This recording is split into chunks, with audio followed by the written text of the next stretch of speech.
This meeting is being recorded. Hello, beautiful stars. Welcome to another Matrix Living episode that happens here once a month at Stars of the Morning Light. I am Courtney, the host of Stars of the Morning Light, and this is Matrix Living. Tonight, I'm so excited, everyone, because my dear friend Maddie, you can call her Birdie if you want. I call her Birdie. Um, Maddie is going to be with us, and so buckle in, everybody. Settle in, get your tea, get your booze, whatever suits you, because I have a feeling this conversation is, well, it's going to go, and it's going to be a good time. So thank you, Maddie, for being with us. Thank you for doing this, Maddie. I appreciate it. Hey, thank you for having me. I feel like it's finally in the making. We've been talking about this for a while, but I'm excited. Yeah, yeah, and audience, definitely settle in, stars, because Maddie and I, when we get together, we we definitely discuss. We definitely talk. It could be for hours on Christmas Eve. We're the last to be kicked out of a restaurant. Even backstage just now took about 2 hours. So everybody is settle in. Do enjoy. This is being recorded and released in March of 2026.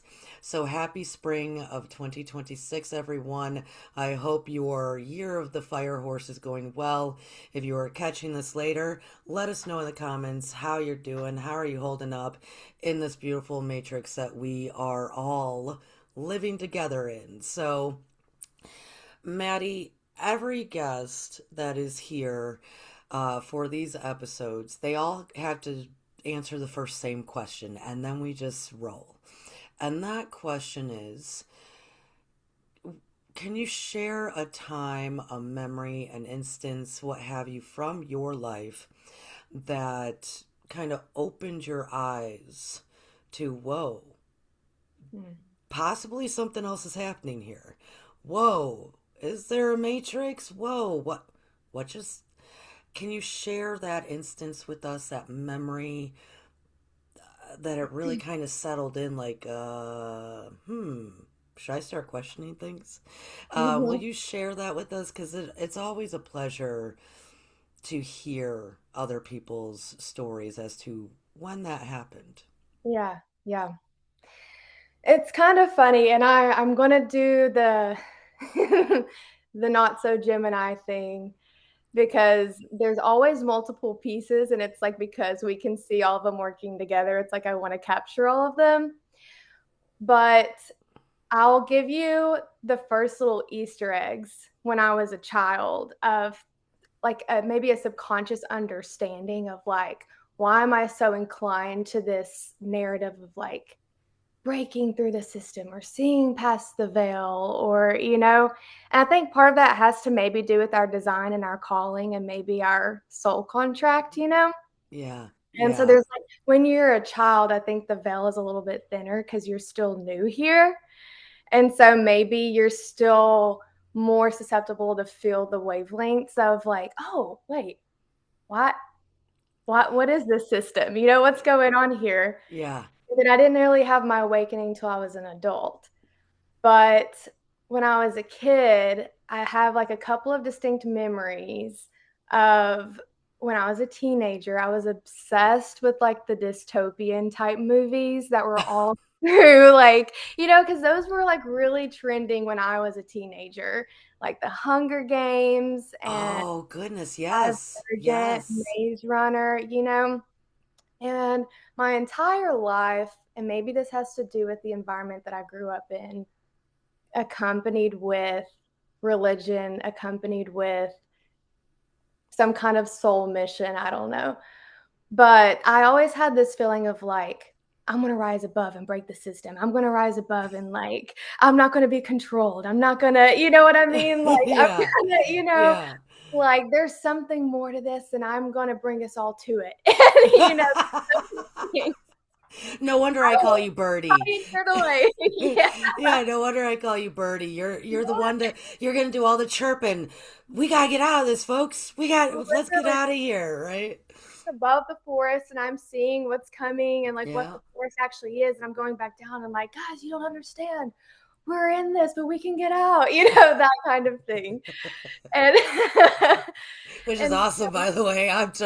This is why we get along so well because it's like, yeah, it doesn't matter what generation or decades yeah, Mhm. there's a lot of us that just came knowing, Mhm. yeah, this shit ain't right. Yeah. We can leave, we can do all sorts of things, and no, I don't have to do everything you tell me. Like, Yes. Yes. yeah.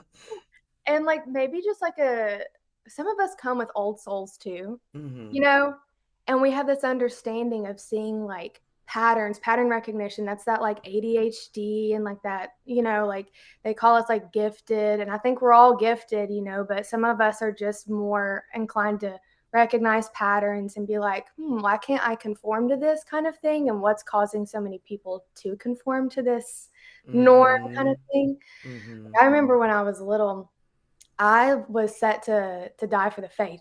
When I was Hmm. 4, I thought I was going to be a missionary in China. I had learned about the secret church, and I grew up very religious, grew up very Christian.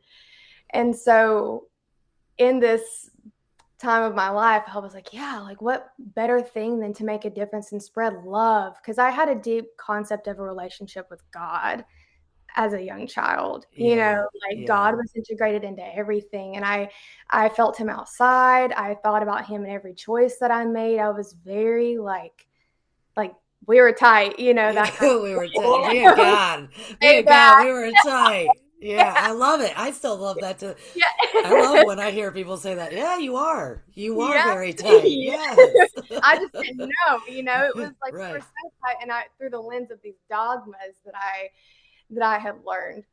But I wanted to die for a noble cause, sacrifice myself for a noble cause of spreading love.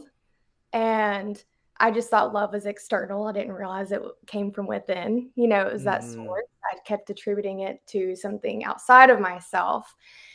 And so I would practice every day. I would practice my dying speech of, you can't kill the love of Jesus. You can kill me, but you can't kill the love of Jesus, that kind of thing. Just very ready to That's like, intense. I would pack my bags pretending that I was going to the secret church and I was having to hide. And like, like that was my wow.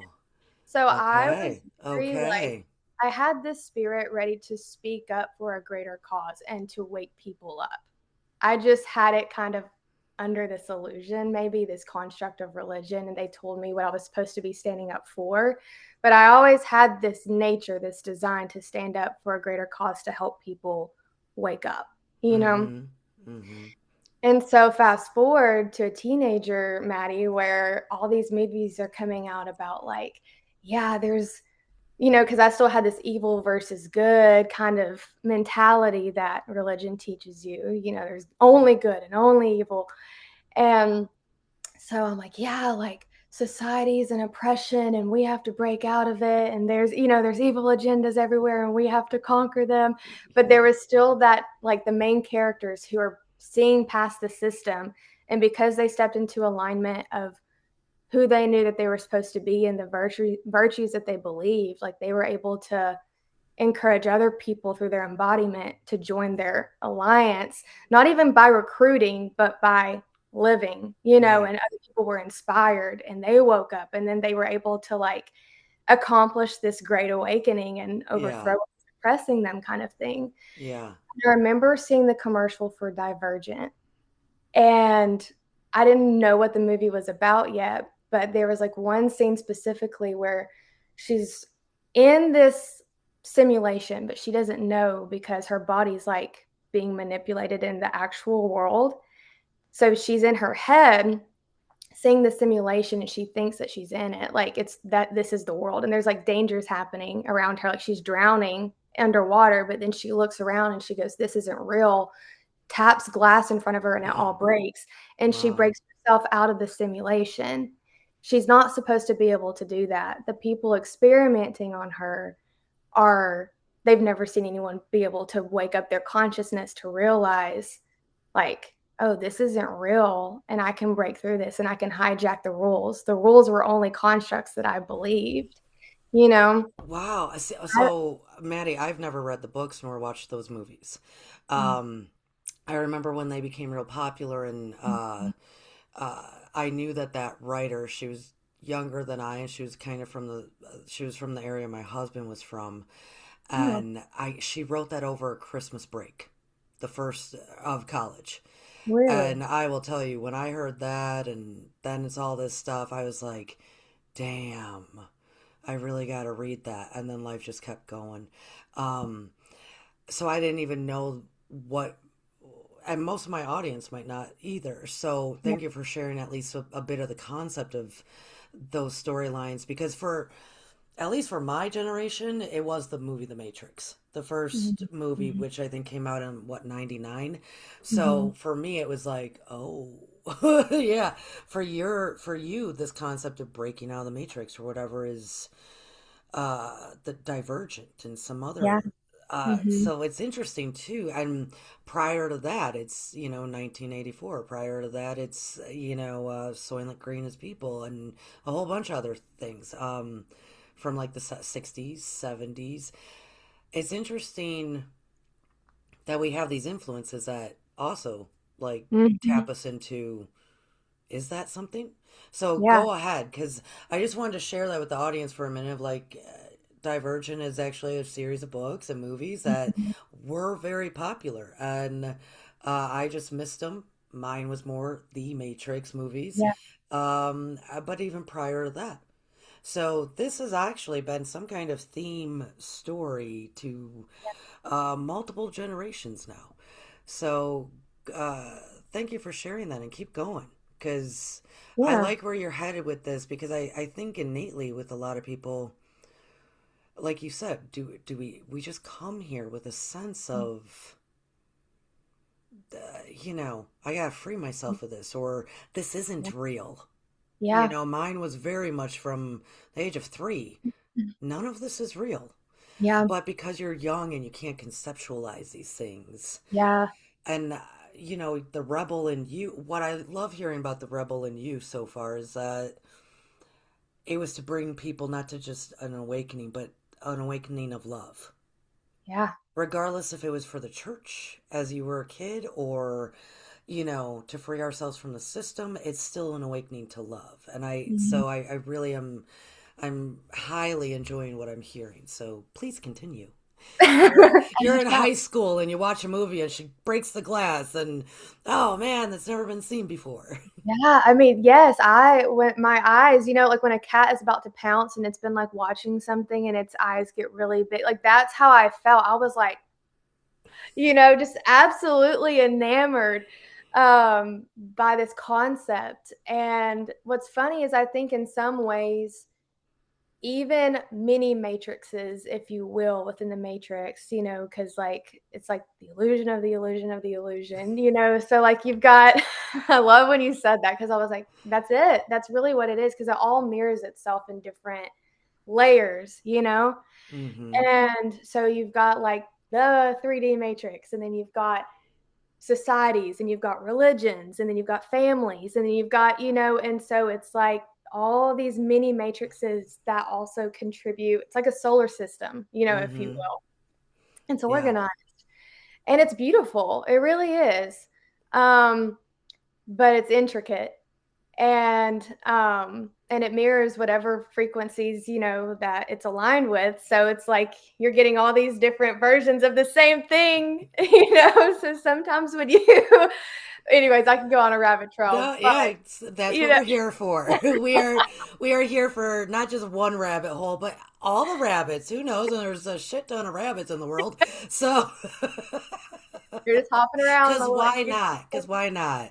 We're why here, we're alive, we're having fun. And one of the biggest reasons why I did want to start these episodes of Matrix Living is, A, we're all living it. So, how are we living it? Can we not? break free? Stuff like that. Yeah, And to bring in all these different ideas, because yeah, there's not a single person out there that knows this is the definite. This is the truth. This is yeah, exactly what's happening. This is exactly what to do. There is no answer. There is yeah, no definitive answer to what this is. And the more we do have crazy conversations and yeah, enjoy ourselves and is how we learn from one another and invoke new ideas and inspirations and whatnot. So these episodes I absolutely adore. Yeah. It's now my favorite time here at Stars of the Morning Light, and I think also for the audience. So Yeah. I'm hoping if everybody likes it, leave a comment below, have fun in the chat, please be respectful and share it out to people. You know, Yeah. we're all just having fun and we're all just doing this together. Yeah. And no one knows everything. Actually, like the more you know, the less you know. So, Right. I love bouncing out theories and ideas because we're all just discovering. We're here to learn, we're here to discover, we're here Yeah. to play, and just, Right. So yeah. you can go as wherever you want to with the layers of the matrix. How do you navigate them? The all of Yeah. it. You can go wherever you want, Maddie. You can. That's the point of this, and we all enjoy it. So you're in high school. You're enamored by Yeah. this. You're getting Well, this sense. and I was saying, yeah, I think that the religions can create a little bit of a muscle memory, even if it is just its own mini matrix and maybe has dogmas. And so you're in alignment with these dogmas. There's still just little lines that we put that's over a truth concept. You know what I mean? Yeah. And so I think, for instance, like growing up in Christianity, I always learned, like you're not of this world. Now it's through the lens of religion, they've placed all these little constructs and ideas based off of a religious text that's evolved over time. But it's like you're not of this world. We're only here for a short point of time, and you have to live this way, and this is what we're wanting to follow this journey of sanctification, and so they create all these rules of what it looks like, but it's still this mindset of like, okay, I need to approach living here with the constant lens of all of this is just one realm in all the realms that we exist in, And I think that for people in the church, they understand that, but we were talking about this earlier, sometimes you only know things from a head knowledge kind of basis until you experience it. Hmm. And I think in some ways, I might have been, how do I want to phrase this? Maybe had like, I don't want to say advantage because that puts it like this, but I had opportunities to expand more in that understanding because I was always very spiritually inclined. And there were things that I tapped into in more frequency spiritual type dimensions that not everybody else experienced. So they could Hmm. only meet it from a cognitive standpoint, or some spiritual aspects, but there's a difference in experiencing like the journey of navigating addictions or anxieties or what you call sin in a spiritual aspect versus like having dreams that come true when you're 4 years old, Right. and Right. seeing entities. And, it's like there's people who have we have different layers of discernment. Hmm. But I think if I'm seeing them constantly, I'm going to be more aware of this reality more than someone else who isn't always observing and experiencing the physical realm, like first and foremost. You know what I mean? Like aware that they're experiencing it. Yes. Am I making Yes, sense? you are. And I, Yeah. I, I want to, because a lot of the audience here, Mhm. they come from Yeah. more of a Christian background. Mhm. And for you, let's say you are a child and you're seeing Mhm. entities, or you are having those dreams that are coming true, or did you, for your experience, um, because we don't know, for your experience, did you kind of internalize that as like, that's an okay thing, or was it kind of, if you shared that, it was kind of implied like, whoa, whoa, whoa, don't, that we don't do that.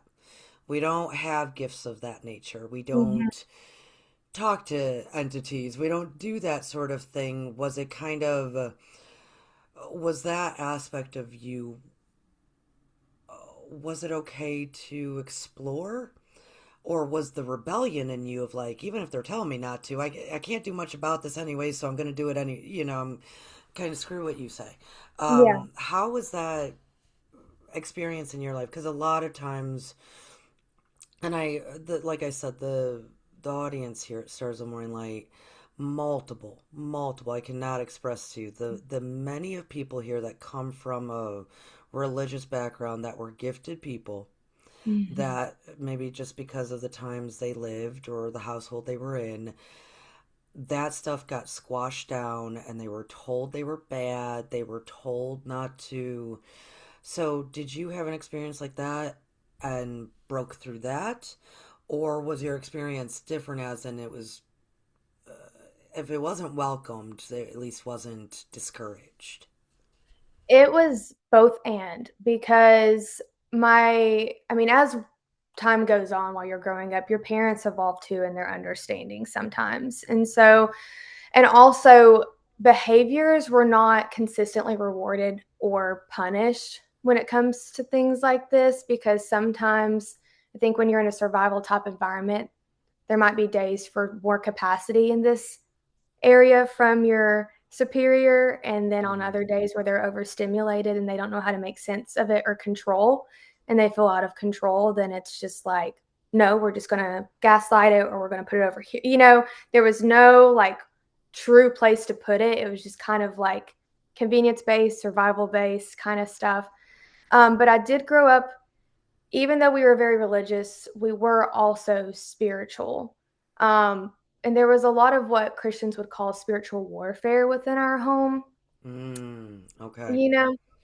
So it's like I learned how to pray. I learned how to focus on what's true and right and holy and good, like things that, now are like manifesting and embodiment and enlightenment and things like that, regrounding yourself, but just called something different, Right. because it has to Right. fit within scripture and their interpretation. So the language is different, but it's the same concept. But for instance, like I had a dream where I saw how far do we want to go with this? Girl, you go wherever you want to go. I'm just a bystander. Okay. So when I was a child, I had a dream and I saw a very well-known entity, and I had never been exposed to this before because even though I was exposed to spiritual warfare, I was also very helicoptered and like protected too. You know what I mean? Mhm. And so I had never seen an image of this entity before. I'd never heard its name before. But it had the torso and head of a bull and then the remainder body of a man. The body of a man too. And we were Mhm. in this house and I was a child and it had a very negative orientation towards me. And I just remember it couldn't touch me because I was surrounded by this glowing white light, one that actually has been seen on me in Reiki before when receiving Mhm. Reiki. But I had this glowing white light, and I've always had this sense of like, I know I'm protected. You Oh, know, that's lovely. I've Yeah. always had this innate knowledge of like, I'm protected. There have been different phases in my life where I've forgotten that, and it changes how I approach things and how I orient myself. But I always return to this knowledge of like, oh yeah, like what am I doing? I'm literally like not untouchable, but I am protected. Right. Right. And but this could not touch me because I was protected and because I retained that understanding. And so I would go through this house and it would follow me. It would go through the walls and follow me, but it couldn't touch me. So I was observing it and it was just watching me. And I had a bad feeling about the house though. And I told my parents about it. I was like, listen, like, this is what the thing was thinking about me. This is what its agenda was. And I didn't know how to talk like that. I had never been exposed Yeah. to that kind of language before. And it was written off as a nightmare. And I was like, well, no, because I'm not scared.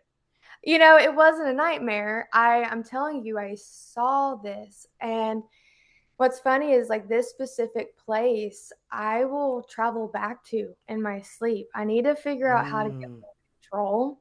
when I'm dreaming and traveling, because I do travel, and it's not always like a willingful thing. It's just kind of like I'm here, and for some reason, I am here. So we're gonna accomplish whatever we need to. And each time, it resolves some kind of weird energetic tie every time I go back. Mm-hmm. But we ended up moving into that house 6 years later. 6 years later. Ooh. Mhm. Okay, and how is the house? Exactly what I dreamed. It's everything I dreamed of. When your parents introduced you to the, like, this is where we're gonna live, kids, did you go, oh my God, this is the house? We're not, Well, like, okay, there's Mayday, context. Mayday. It was Like, it was a house that was family owned. It was a property that was family owned, and we inherited it from oh. my father's parents. And yes, and that was kind of a phase in my life. The 2 years that we stayed there was kind of the first big matrix like earthquake, like whoo, like, and there were a lot of things that were suddenly energetically changed within our family unit, and not only Mm-hmm. because of like the frequencies, but also just like some of the trauma that happened there, Mm-hmm. Mm-hmm. and yeah, there were a lot of like significant life events that happened there, but my father grew up in that house for a while, and he was, his upbringing had interesting elements to it too. I'm Yeah. trying to share without oversharing other people's Yeah, lives. I'm right. trying to be Yes. respectful of Yes. Yes. I people's understand. here. Yeah. Yes, and so it makes sense why there's so much harbored stored energy in that house, is because houses are kind of like bodies, and they store energy. The body keeps a score. They have like little things in different corners and stuff. And so when we moved there, like that thing kind of showed itself, and they were like like it was kind of like a strong man with things under, like there was some organization to the Mm-hmm. activity there. And so I learned a lot there, but I learned to be even stronger and more secure in faith, um, because you really do learn how to navigate and maintain yourself in that environment. You have to claim like authority, and Mm-hmm. and keep your vibrations higher. And Mm-hmm. I learned to do that through what religion said was like protection. You know what I mean? But Yeah, but um Maddie, I do like that you've already introduced this concept of like, even if things are introduced through organized religion, let's say organized religion, um, a lot of the tools they can overlap into other things. A lot of mhm, the practices and mhm, whatnot, mhm, it's not like they're necessarily bad at practicing. Like you mhm, said, grounding, protection, all these great things. mhm, The only difference is one is you receive from some external source, and spirituality just brings that in. mhm. Like the protection, the tools, all the stuff is from within. Yeah. So I like how you've already kind of, I bring it up because you've already kind of discussed it two or three times now, that it wasn't necessary, the dogmas, the hierarchies, Yeah. the the organization of religion is, difficult for us to navigate or handle, what Mhm, have you. But you're talking about using all these same tools that actually benefited somebody that was gifted. It was mhm. just, switching it, because I'm sure you still use a lot of them to this day. Yeah. Yeah, it's almost like looking outside without sunglasses versus looking at it with sunglasses. You're just looking at it through maybe a little bit more filter. So if it's like really bright, maybe the sunglasses are good for a period of time. I think religion was a very important aspect of my lifetime for the time that I had it. I think I needed that structure with the environment that I was growing up in.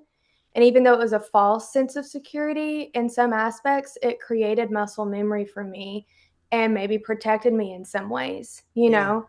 But Yes. when it was time for me to outgrow the fish, it's like a fish tank in the ocean. I've seen that picture before where it's like religion's like the fish tank and then spirituality is the ocean. It's like, Yeah. yeah, maybe like it protected you, but when you get too big, when does it become harmful?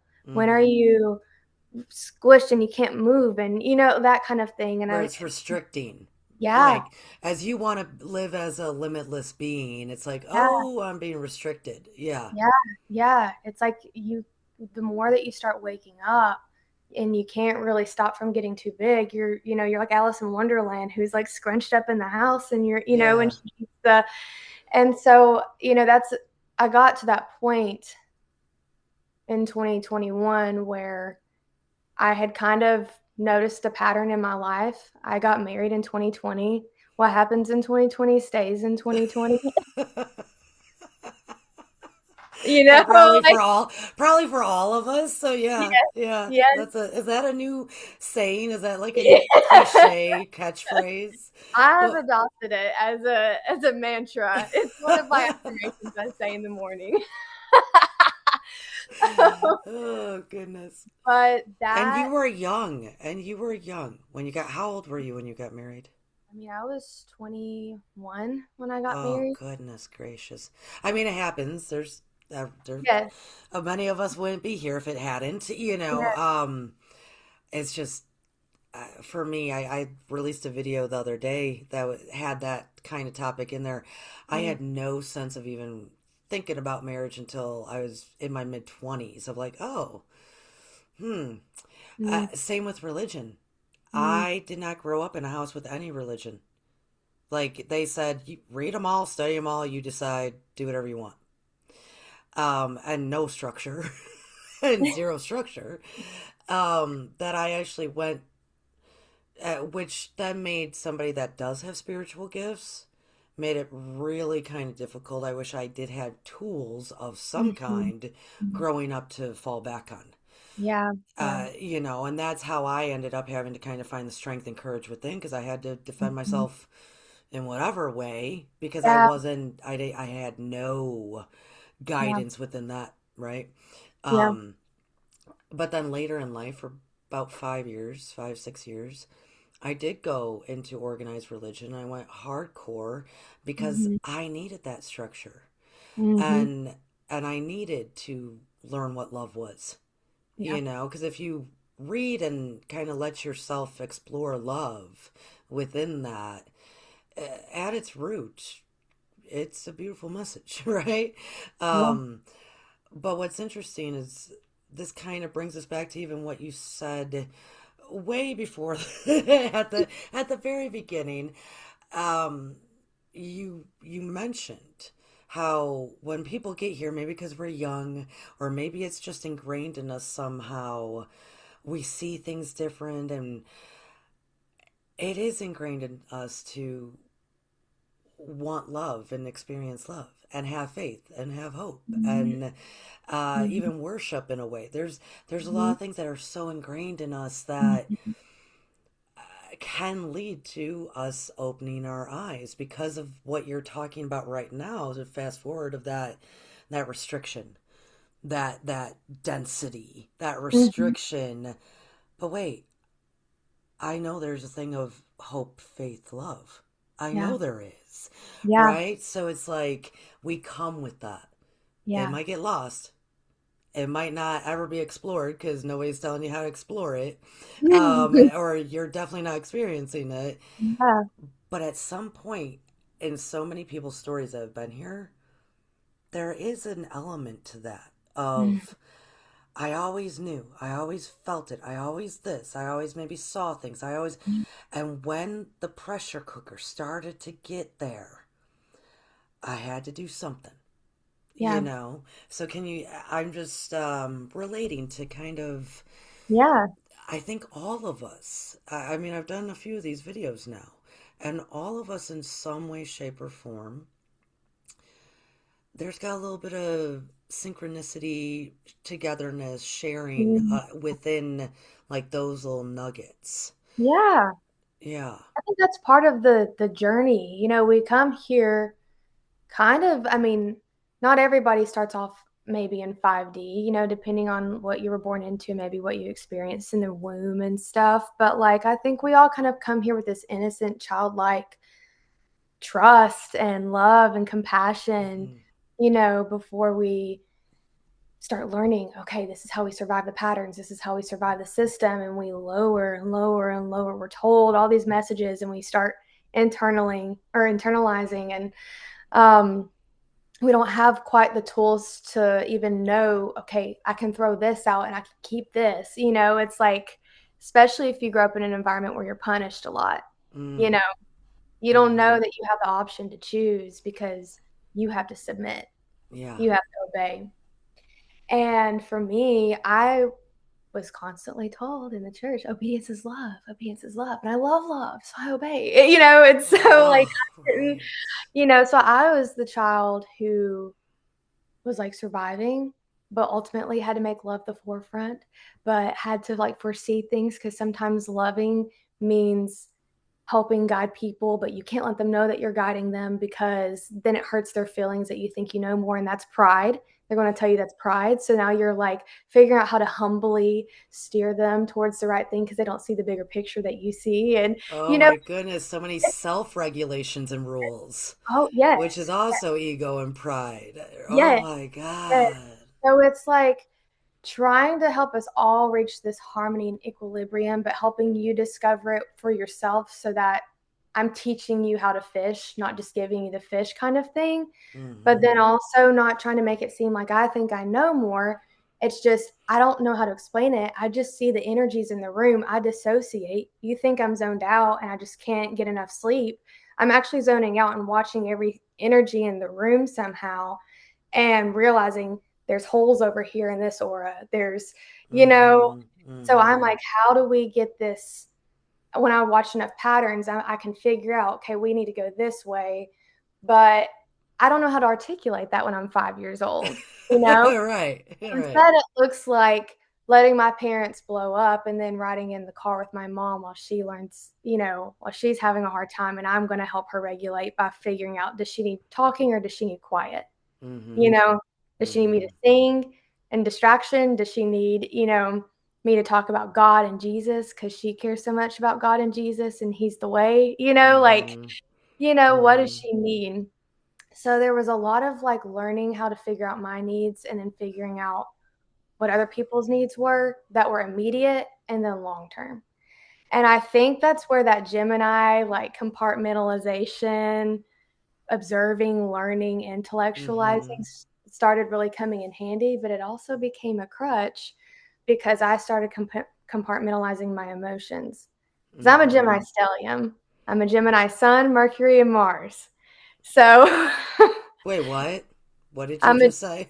a Like, Gemini Sun, Gemini Mercury. So Mercury's at home in Gemini, uh-huh, yeah. Mercury, Mars. Oh God, I'm sorry. So So, go on. thank you. So all y'all better watch out. Right, right. It's like, no wonder just backstage took 2 hours. Yeah. Um, It's funny because I feel like I was born old, but it's just because I see a lot and I've learned how to communicate that and then I've learned how to take that action. And so it's like also figuring out, how does my delivery condense all of this in a way that other people can understand, but also not take personally if they're used to being the role that sees the most. You know what I mean? yeah, and Maddie, So, may I interrupt for a minute? Because when you're talking right now, I'm actually thinking about something you said about the layering of the matrix.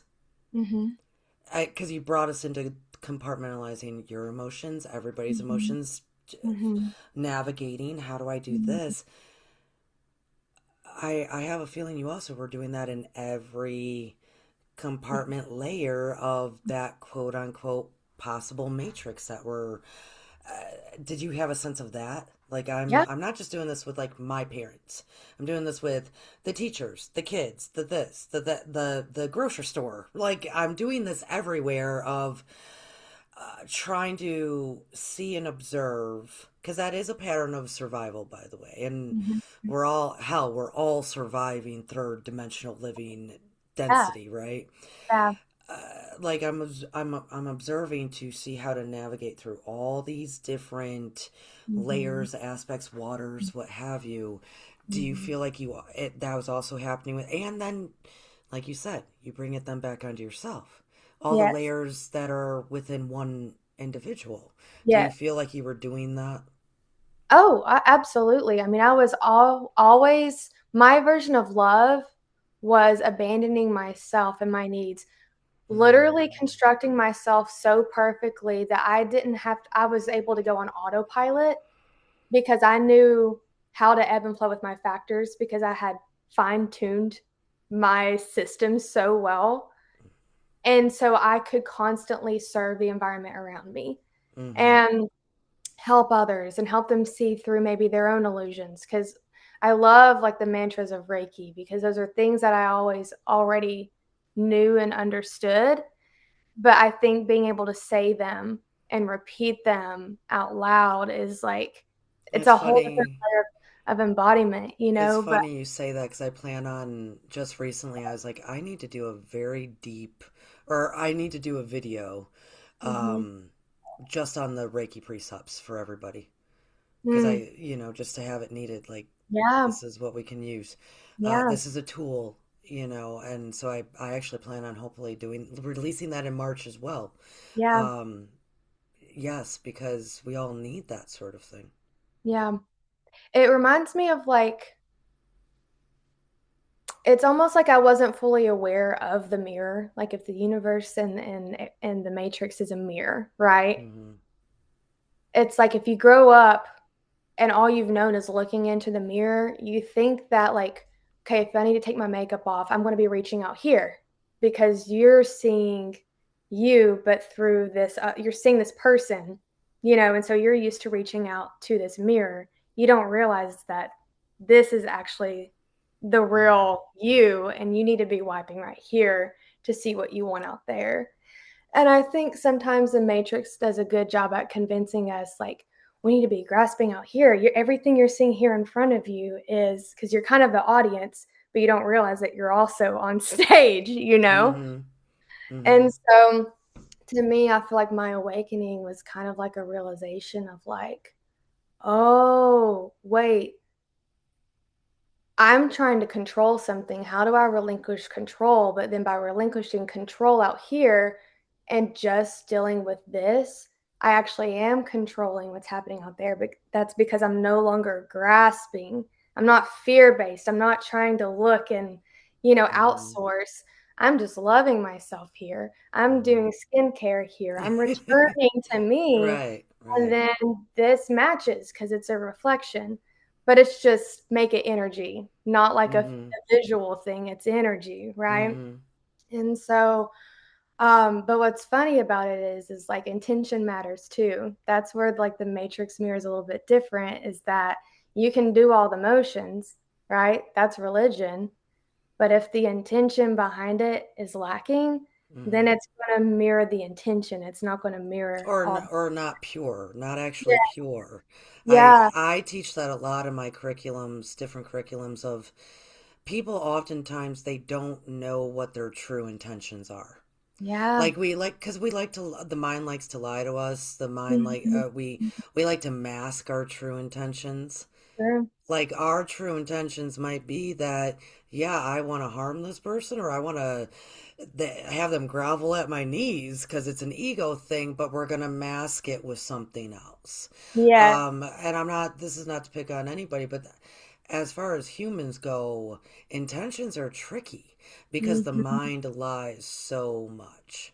So Well, and it's getting to that, yeah, I'm scrubbing this face very clean to get yeah, down to the raw me to yeah, really know what my intentions are. yeah, yeah. I mean, it's true.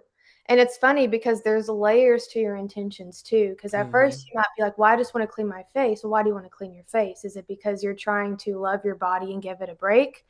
Are you doing it gently? Are you giving it what it needs? Are you doing it for image? Are you doing Hmm. it for, like, Hmm. what are your intentions? Because that, it's like in what you just said too, you're like, well, we could want someone to fall to their knees because of something that they did, but we're masking it as, well, I'm going to bless your heart. I'm going to be nice to Mm-hmm. you. But Mm-hmm. once you get past that and you realize you actually can't stand this person, then you Mm-hmm. go underneath that illusion and you say, can I really not stand them? Or can I not stand the way that I handled this situation outside of myself? Because Mm-hmm. truthfully, you can get to a place where people do things and they're going to act in their element. But if you're grounded enough within yourself, you don't outsource your power to that event. You say, oh, this was actually a realization that this is not in alignment with me anymore. I send you away with love and compassion because that is your matrix that you're operating in, but Mm-hmm. mine doesn't align with it vibrationally. I'm going to pull myself back here so that resentment doesn't grow. There can Mm-hmm. be space for both of us. And that's where I avoid fallouts, is because shit happens with people. Sorry, excuse my French, but Mm-hmm. we need to cut that out. Crap happens, with people. By the way, Maddie, there will be zero editing within this, and it doesn't matter. It does not matter.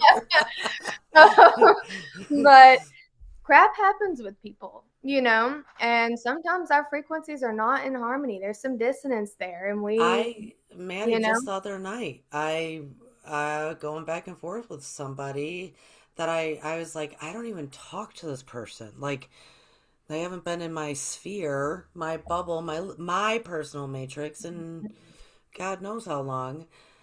And by the end of it, I was just like, I'm good. I'm done. Delete. We're good. yeah, And I'm kind of now, because of where I'm at with things, I'm kind of like trimming the fat of my yeah, life. yes, Like I literally, I mean, I can't.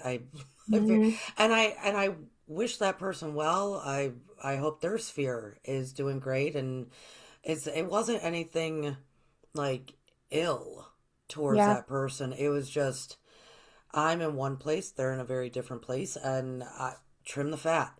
Like, I rather have my life more lean so I can focus on that concept of I am creating. hmm, I am living this matrix. I am instantaneous manifestation. And if you're some odd distraction that's not needed, hmm, or you want to still engage and fight, anger, war, what have you, I don't know, whatever. That's yeah, just trimming the fat to me now. And that yeah, might sound rude, but some people love fat. Some people, fat's good. It, yes. it, it keeps It's things not about good or bad. tasty and healthy. Right. It's just, for me, lean, focused, Yeah. Well, and here's a good analogy. I'm very much in that mode. Yeah. It's, and it's what I feel I need to do, but it's going back to that. I do understand that we're all creating, Mhm. and Mhm. I don't, I no longer will allow uh, unwanted distractions, unneeded distractions to prevent me from my creation, Right. to Right. keep me away from my creation. Yes. Because that's how I see a lot of the Yeah. Matrix. And so I'm hearing we're kind of like you're speaking the same language, right? Different analogies for the same message. It reminds me, this is a great analogy, Courtney. But think of a piano, because we're talking frequencies, right? Energy. Like I'm creating over here and I'm creating with these frequencies. You're over here still. And it might be because you enjoy these frequencies. Maybe it's because you haven't woken up to there's more and you can actually come out of it. Sometimes when we're in that third dimensional level of frequencies, we almost fall into this entrapped kind of thinking because it puts us in survival. So there's an extra layer Yes. of right, like raising your vibrations, because you have to see, oh, this is what I'm actually doing, and I can't because the 3D puts all these little distractions in front of us saying it's It's this, it's it's like this. the distractions, then you bring in the hierarchy and the dogmas and the Yes. society obligations and like all Yeah. that stuff that is very dense, and it's the world of judgment, right? Yeah. We wouldn't have hierarchies if there wasn't judgment. We wouldn't Yeah. have obligations if there wasn't, Right. all this stuff Right. that pushes. And that's also what I mean by trimming the fat. Like, Yeah. we're at a time, I think, now that the dogmas, we're watching this matrix crumble. We're Yes. watching like everything that we so might have grew up and felt with and conceded to, and all the concepts that this is my truth. Even if it Yeah. was just in the past like 5 years, this is my right. What happens in 2020 stays in 2020. Yep. Like even if it was just the past few years, holy shit, no, that's not Yeah. how I think and feel. It's all crumbling away. I don't Yeah. believe in any of that. Because it's Yeah. all like starting to we're forming anew, and I think it's not just you, Maddie. It's not just me that are really understanding what is within is also without, right? Yeah. They're finally starting to understand hermetics, Collective. yeah, collective in a way. And before we can really demonstrate it to others or really come together more as a collective, I think Yeah. about really making big changes, right? Yeah. Collectively. Well, we have to kind of prove it to ourselves because that's still Yeah. ingrained within us humans. The Yeah. proof. We need the proof. Well, How am I a creator? yeah. And this is why Hmm. manifestation is so cool because there's your proof. And you Hmm. are a creator. I think you are talking, Birdie, from way up here, seeing things in such a very different way of like, I kind of always knew this. I knew even though it became survival and navigating and Hmm. having to interpret all the different frequencies and emotions and energies, Hmm. I'm hearing that now as older, Maddie, Yeah. you're kind of taking these same concepts, Hmm. the survival modes. Like I was always in observation mode, but that's because I was always in survival. So I'm gonna watch all you because if you start something, I'm gonna end it. Like I was I always in that mode. that side chakra, and then it was about bringing it back. And I did know that there was a flow of bringing it back and forth, but I was always leaving this on while I would Mm-hmm. come back here. Because if I'm always here, then I'd be called crazy. You know what I Yeah. mean? So you Right. have to be able to, you can't be so heavenly minded that you're like no earthly good. I always Right. loved that phrase as a kid. And but now what I was saying analogy wise, I think you're going to like this, but it's almost like if you're playing piano, because we're talking Yes. frequencies and music is a form of frequency. I grew up playing the piano. So piano was the first thing that connected me to my true emotions as a kid. Music was how I felt my Mm, emotions because it was the only thing that could manipulate me. And it was yeah. it was true. It was true.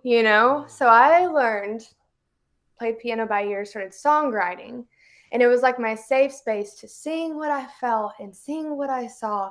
Now, what I didn't realize is that I manifested through my music. So a lot of my Mm. music was dark and heavy to process the heaviness, but then the universe is receptive. It's got all these sensors and it's like, oh, she's putting energy here. She likes this. Here's more. Yeah, she's singing it out. Give her more. Give her more. Yeah.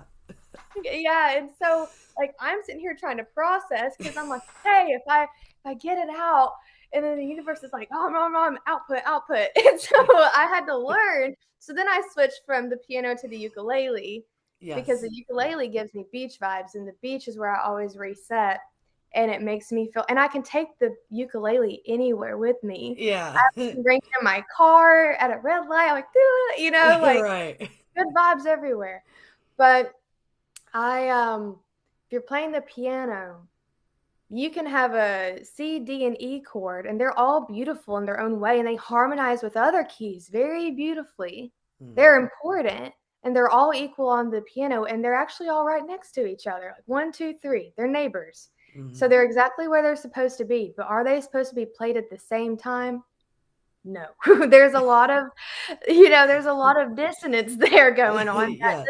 It's not harmony. The frequencies don't maybe if played with other, chords and stuff, you can create some kind of unique dissonance altogether, but just those three alone, not a good match. And that being said, I think humans can work that way, and it's not about being above or below or there's no ranking here. We're Mm-hmm. all Mm-hmm. in this a part of the same instrument. We all have our own beautiful wavelength that we create, but played in a certain way, if just like one or two of us are together, or three or five, it might sound pretty bad, you know, you know, and no one's gonna have a good time. But we can all be a Right. part of the same song if played at different times with different pairings and stuff. And I think that's how us humans are. But sometimes we place this expectation for like us to be friends with everybody because if you're loved, then you can, you know, and you're not supposed to change yourself or abandon yourself or force yourself to work with somebody. Sometimes you can love them by appreciating what they do bring to the song, but not played at the same time as you. And then you can step into your time to be in the song without Mm-hmm. them taking away from it too. It's that, you Yes. know, I think Yes. that when and maybe like being musically oriented has helped me maintain that kind of like imagery in my life when That, I yeah, navigate. that this is all a symphony and we're all notes in Yeah, it, and yeah. yeah, you know, but I think we all have different aspects in our life. The things that we love are there to help expand our understanding of what's around us because they're a part of the collective too. Our hobbies and Mm-hmm. our interests and the things that make us us are there because they're a part of our soul and our consciousness, right? We're Mm-hmm. inclined towards it because of the energy that we get from it. And so Mm-hmm. we can learn from the things that we love and then apply, you know, same thing like I used to shoot skeet competitively. I was a competitive shotgun shooter in high Were school. you really? Yes, Look at ma'am. you, girl. And Wow.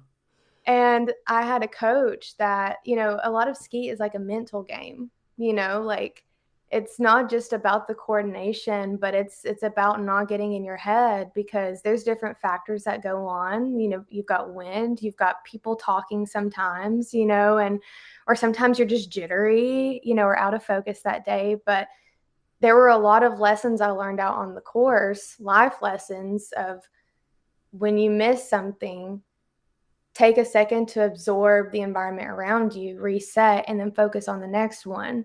You Mm-hmm. can't constantly consume yourself with the past. You can't worry yourself about the next one. All you can do is focus on the current one in front of you Mm-hmm. and learn to adapt to your environment during that.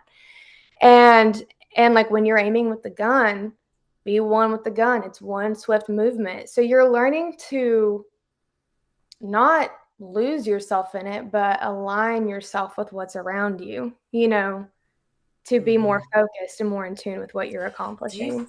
Do you think with that, because that's a amazing metaphor. I think it's not, well, analogy. I don't even know what that. My question is so with shooting, because you just said, you gotta, you kind of become one with the gun. You're moving Mhm, with it. You're do mhm. in that, in the, you can't look, forget about whatever just happened in the past. Don't worry about the next one because you're focused on what's right now.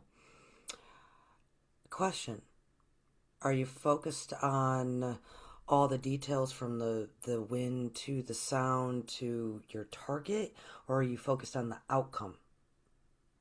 You're focused The on the target. You're Yeah. focused on the target. Yeah. You be mindful of like, okay, there might be irregular patterns in this flight pattern when it comes out of that shooter because the wind's going. So if I've noticed on the last one that I missed because I was on autopilot, I was following that muscle memory of moving my gun at this point because skeet is repetitive. You're on the same plates, they're coming out of a high house and a low house. So you're used to that muscle memory. But if the wind's blowing, that skeet might go, you know. Right. So you Right. notice, okay, at this peg in the middle of the field, it kind of wafted up. Is this because of the thrower? Does this one have an oddity to it, or is it the environment? You kind of recognize, okay, this might be an outlier. I can't depend on autopilot. I'm going to reset, I'm going to relax, and then I'm going to paint it like a paintbrush and follow the target. You know, not follow Mm-hmm. it behind it, but kind of Right. lead it, but anticipate that it might, you know. Mm-hmm. And a lot of that too is not about being too calculated, it's a flow. You say pull, you follow through. Sorry, I'm like doing all the motions, but you That's follow fine. through. You pull the trigger and you keep moving the gun as if you're still leading it because you're following that flow. Mm-hmm. Because if you stop your gun, then you miss it. So Right. it's kind of just like I know I need what I need to do. I have to regulate and adapt, and then I'm one with this movement, you know. Right. So, Right. but that all that to say, that was another hobby that taught me a lot of principles that I could apply to other things in life. But Mm-hmm. I loved that hobby. Like the hobby Mm-hmm. itself gave me fulfillment, but I felt like I grew spiritually when I was out on that field Mm-hmm. because I was absorbing the concepts that I didn't think of before, you know? Mm-hmm. Mm-hmm. Um, but I think another thing too, we were talking about how you were saying something about with consciousness. Sorry, I'm getting a call and it That's distracted me. fine. The bunnies. Um, but you were talking about how we have to return to ourselves before helping others or something along that line and how As in, oftentimes, things always have to be demonstrated to us humans. It is yeah, hard for us to have true belief yes, and you because of were talking trust issues, and yes, we need it to be demonstrated even to ourselves. Like, we got to yes, demonstrate to ourselves that something's even possible or can hmm happen in yeah, order for us to really grab hold and utilize it. yes, So, like, we're all creating all the time, but for us to acknowledge that and then really experiment with it and have fun with it to yeah, then lead into, oh shit, I'm creating all this. Let's do this now. Let's yes, really create. That's a lot of steps of, experimenting, witnessing it into hmm trust, then into full belief, hmm into, okay, now I am the master creator. yeah, This is like my world. I Yeah. remember, I am, right? Yeah, no, it's funny that you said that because this is an analogy that I use with a lot of my friends that are beginning to get into this kind of talk, like even comfortable talking about these kinds Yeah. of things because it Yeah. can feel a little crazy when you start saying like, I don't think everything is what it seems.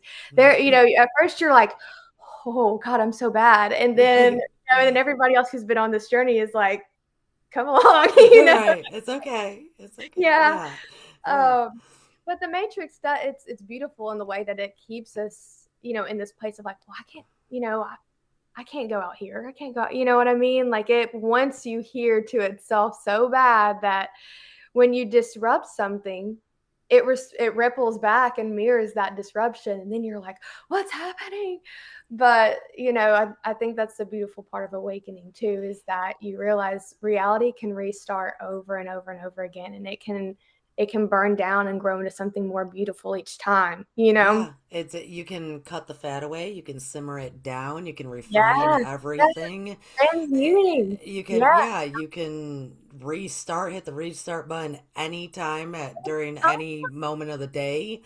It's so much that, and for me in my life now, even through the difficulties and complications and still operating even maybe at a different higher conscious level, but yet still all the humans and all your business and all your this is not.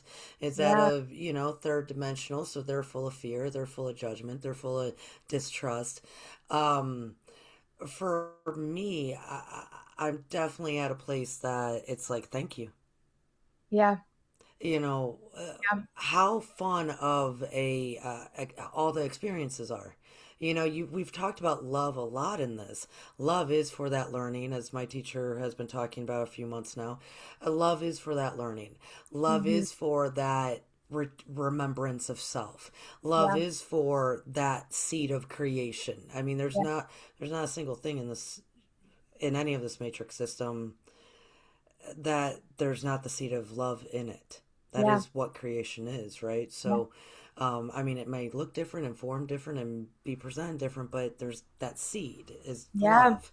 Yeah. Um, that for me now, I'm at least in a place of, yeah, well, I have my moments of like, there's a lot going on, folks. But the majority of the time, I'm just in thank you. Wow. Yeah. What an experience. Yeah. Wow. That was like a pretty offensive conversation there. Okay. Chew that, cut that fat. And it's not a reflection on me, not a Yeah. reflection on them. It's just when there's a big, broader expansion scope, Mhm. I do not feel like I have to love individuals. I do not feel like I have to live in any paradigms, dogmas, obligations, Right. the expansive scope is I can love everyone Collectively. equally Yeah, and share different experiences. absolutely. Like Maddie, I love you just as much as I love my husband, but my husband and I have different experiences, Hey, yeah. right? Right? Stay with you. So, but it's equal across the board as far Yeah. as the love Yes. that's present. The agape. The Yeah. yes, the agape love, and but then also somewhat of a phenomenon with that huge expansion into that love, into that oneness, into the connection. Right? There is no separation. Right. I am as you are as I am. It Mhm. also narrows Mhm. that focused awareness Yes. into, as you stated before, I came here for a reason. If it's to wake Yeah. people up, if it's to present them to love themselves, if it's to remind them who they are, all these experiences are is for that. So it Right. becomes like this very focused awareness. This is Mhm. what I'm doing. Yeah. I can see, I can feel, I love it all. There is no separation, but the perception, the awareness, the focus, and that's why I asked about you shooting. Mm. What are you actually, what's going on in that? What's Mhm. going on in that? Because it is that flow of like, yep, things are going to move, things are going to shift, the wind's going to blow, somebody's going to cough, Yeah. whatever it is. But you are with all your tools One. in that scope, and you're still focused on I have a target, Yeah. even Absolutely. if you might not. And this goes, I guess, for everybody, including myself, because it's not like I'm just now getting my target like really Yeah. honed in, Yeah. um we might not know what our target is, but man, Mhm. we have a sense there is. And Yeah. I think it goes back to that hope, faith, love, Mhm. and the only thing that blocks us is trust. The Yeah. only, yeah, the only reason that we don't experience life as a limitless being is because we don't trust enough to believe it. Mm. Yeah. We still Especially have if we don't doubt. trust ourselves enough Yeah. to trust our observations. It's funny you talk about that because, when we think of, religion calls it heaven, hell, whatever, but we understand that there's a frequency Mm-hmm. spectrum, you know? And what we call hell is just a lot of the projections that we experience in the third dimensional frequencies. Mm-hmm. And when you think of like, I don't know if you've read Dante's Inferno as a Mm-hmm. classic. Oh, you would have read it. I'm sorry. My face probably made like I probably was like, oh, there's a young person who read Dante's Inferno. Like I, I think I have it on my you shelf. saw my shock of like, oh, that made my old English teacher self feel very good. Thank you. Oh yeah, I love the classics. I really do. But I mean, it's a brilliant book. And when I was I think I read it in sixth grade or seventh grade. Mm-hmm. I mean, because I went to a private school for a few years, and Mm-hmm. so they had us reading like old classics, and having us really break down the implications of the literature. Mm-hmm. And that book always stood out to me because it has hell in these different layers, and they've Mm-hmm. not ranked sins, but it's sins based off of different intentions, not just behavioral, but there's like intentions, which Mm-hmm. we know are spectrums on that frequency spectrum, or layers on the spectrum. But to get out of hell, you don't crawl out from the entrance and turn around. The way that he got through hell was through the very center of it, and he was crawling down, further down, and then realized at some point there was a flip and he was crawling up. Like there was a Mm-hmm. gravitational flip in that dimension, and he came up out of hell, Out of which hell. then we Yep. also see in scripture where Jesus descended into hell and then ascended out of heaven. Mm-hmm. We see this layer, and so what we don't realize, because we have placed salvation and Christianity on something external, is that actually that resurrection power is within ourselves, but we have to go down, down, down, down Mm-hmm. within ourselves. The way out is not turning around, it's going through ourselves, and we are our own portal into that ascended living, you know, and enlightenment and Mm-hmm. expansion. And then everything becomes play again. And we start feeling like a kid and we start looking back like, oh, yeah, that's why when I was in fifth grade, I connected to this. I forgot about that, you know, Yeah. because the third dimensional trance kind of blurs out our ability to like recognize things that were right in front of us the whole Mm-hmm. time, you Yeah. know? Yeah. Um, but yeah, there was a point that I was going to make with this. You were talking about, Sorry, you brought it into, I was talking about consciousness. yeah, And maybe we're, we might have both lost it. yeah. I might have, yeah, I probably went off on a tangent and then, Well, no, your I phone. like what you were saying though, like about, you know, I brought up Dante's Inferno because sometimes it's about going through and going down and then and knowing ourselves and loving ourselves through that and then having that compassion and then it increases. So it's not about defeating your anxiety or avoiding fear or casting out shame. It's about loving the parts of yourself and realizing this is why I adopted these things in the first place, and Yeah, then yeah. integrating that shadow, because you're talking about as within, so without. That's Hmm. kind of what it was. And I think that's where you learn to apply that. And then you learn, oh, I don't fear hell because I know I can go down, get curious about myself here, and then come back up. Now that my homeostasis is here at compassion, I can get curious down here in the 3D. And I know if I get lost in it, I do find my way back. I Hmm. do, you know, Hmm. even if I have to like find the Easter eggs again, but it becomes kind of like a form of play, Well, you know? Maddie, throughout all of your talking, because I'm surprised we kind of just gelled into, flowed into this because I wanted to bring it up anyways. Mm. Because you said it at the beginning, then you were talking about it while you had a sense that you were always protected. Do you feel so at the when you were talking at the beginning as a young person, you had such a strong sense of I'm gonna go do this come hell or high water. This is me in my backpack. I'm gonna go to China. I'm gonna save everybody. I might even martyr myself for this cause, right? Which is that's complete fearlessness in a way, right? Because if it's for the genuine cause, and if you were such a young child, it would have been for the genuine cause, right? Um, Collective. but then Mhm. into this sense of like, I'm protected. I'm Yeah. protected. Do you feel and what you were just saying then of like I can because I found my homeostasis, I'm in Mhm. compassion for self and others. I can start going way deep. I can get into the nitty gritty of all Mhm. of the complexities of me and the hell within and the hell around because I Mhm. trust that I'll make it back out because I do know the difference, right? I Yeah. do know that it exists. And if I can Mhm. witness and experience it and it's demonstrated just before the mere fact that it exists, I can do this, right? Yeah. Mhm. With that being said, because now this is a kind of an ongoing theme Yeah. within this conversation, do you feel like there's kind of this element to helping us free ourselves or shift the matrix, free ourselves from the matrix, or even just coming into our own as the matrix is within us, as we kind of are saying, right? Creation Yeah. is within.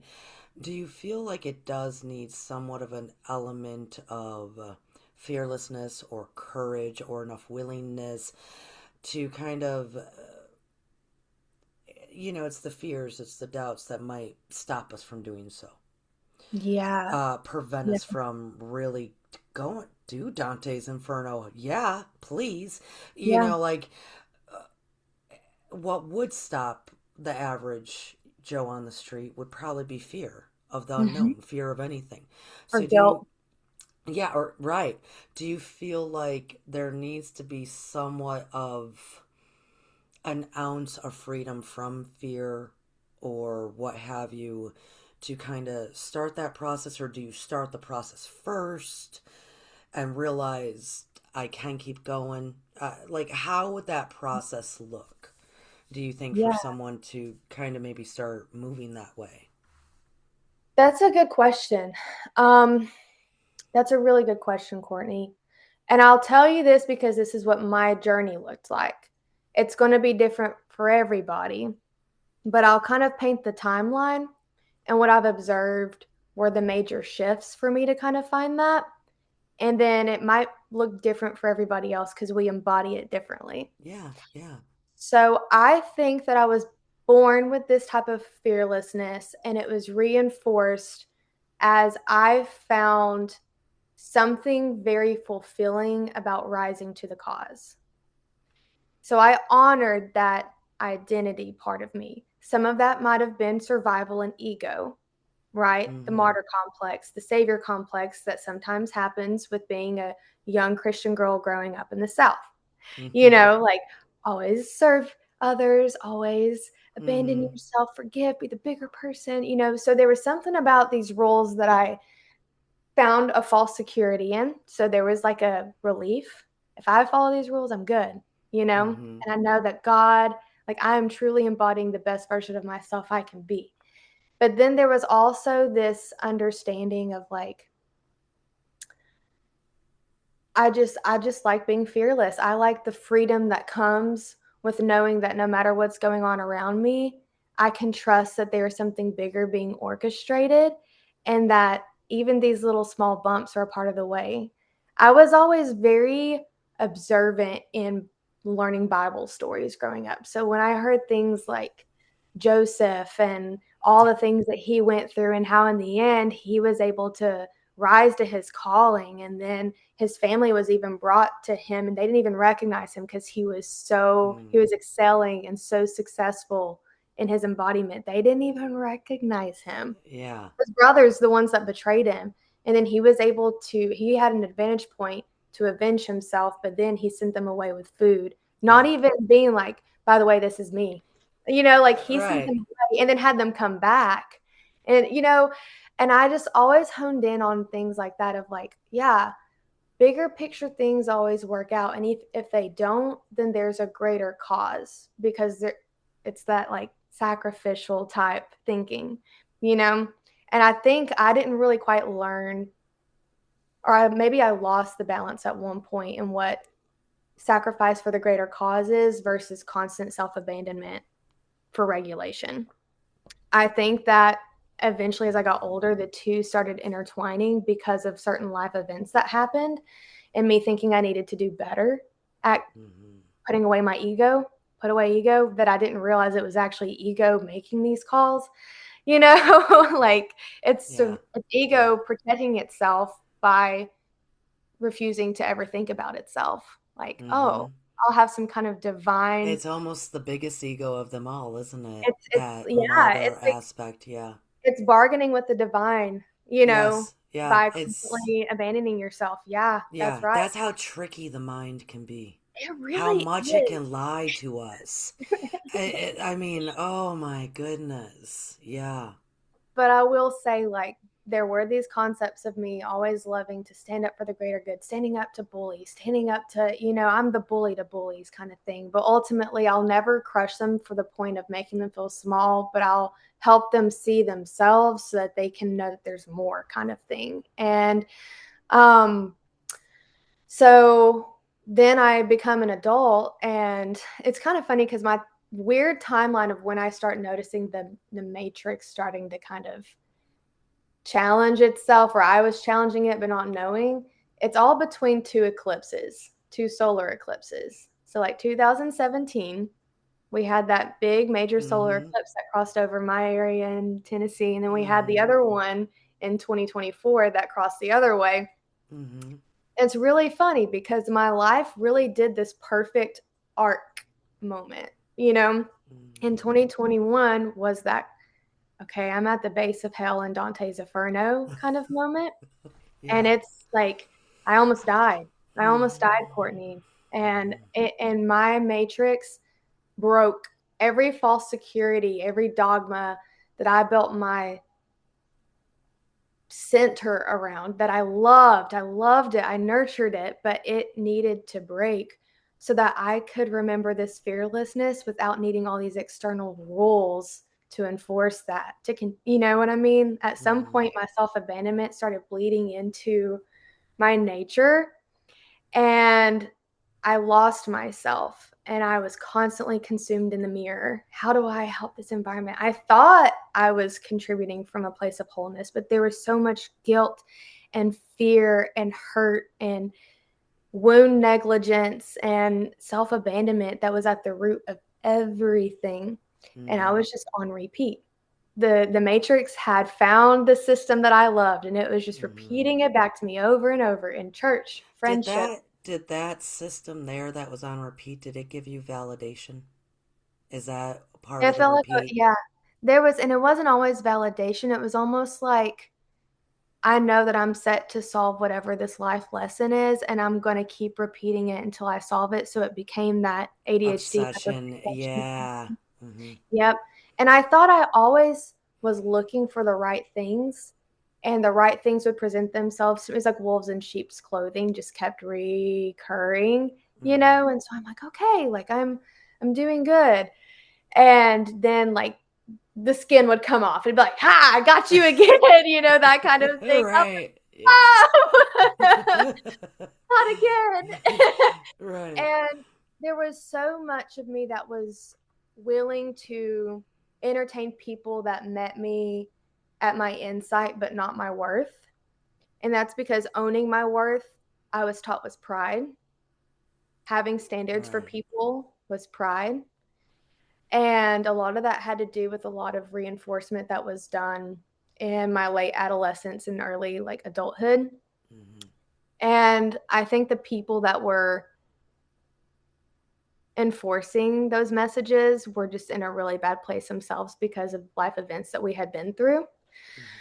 And so this became their version of control and me trying to be the good, submissive, obedient daughter that just wants love, aligned with that as best as I could, but it chipped away at me until there wasn't anything. Hmm. So then I just kept attracting repeats of what I was brought up in, right? Because the Matrix was like, Hmm. okay, this is what you want, right? Yeah. Like This you is where you're devoting yourself to comfortable. it. Yeah, Yeah, this is what you know, and you're clearly not trying to learn any or experience yeah, different. Yeah. yeah, yeah. Or sometimes I think maybe it's like, okay, do you see more this time? How much are you observing? How much are you observing? Exactly. Yeah. And I was Yeah. only seeing through the lens of the sunglasses. I Oh, was taking goodness. them off, so everything was shaded. I couldn't fully see what was in the trees because I've got the Yeah, sunglasses on, that oftentimes, Manny, is the case. I wish people could see what I see as far as like in Mhm. somebody's Akashic.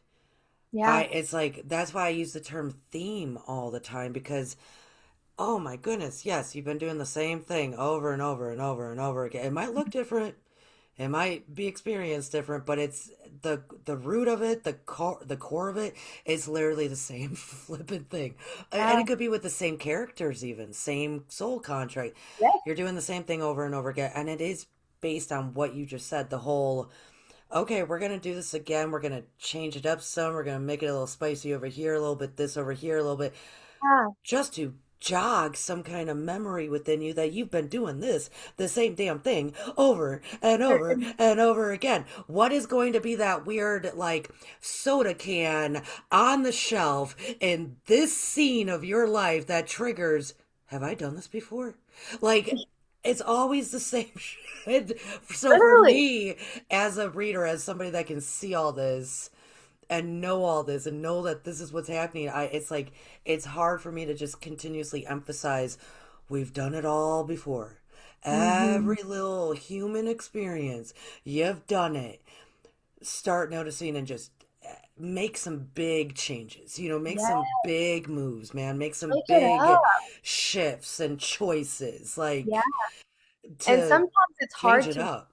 yeah, you can't always realize what needs to be changed here if you're constantly putting yourself out here, right? So it looked like claiming more time for myself, more like, but I can't do that because it makes me bad. So that guilt kept me, it was like the gate that kept me from returning here because what does it Mm, say about me? So you've got this gate with this gap here. Well, everything's festering down here. It can't be dealt with because I'm supposed to be out here. And every time I start challenging the gate, then you have someone else, mm, an authority figure that I care about. you're being selfish by trying to get Right. back into you. Right. That You're being, enforces the yeah. gate, maybe even the locks on the gate. So Right. so you're at war here because you're like, oh, you know what? You're right. Like this inside here is calling you, and you're being told you're bad if you go find it.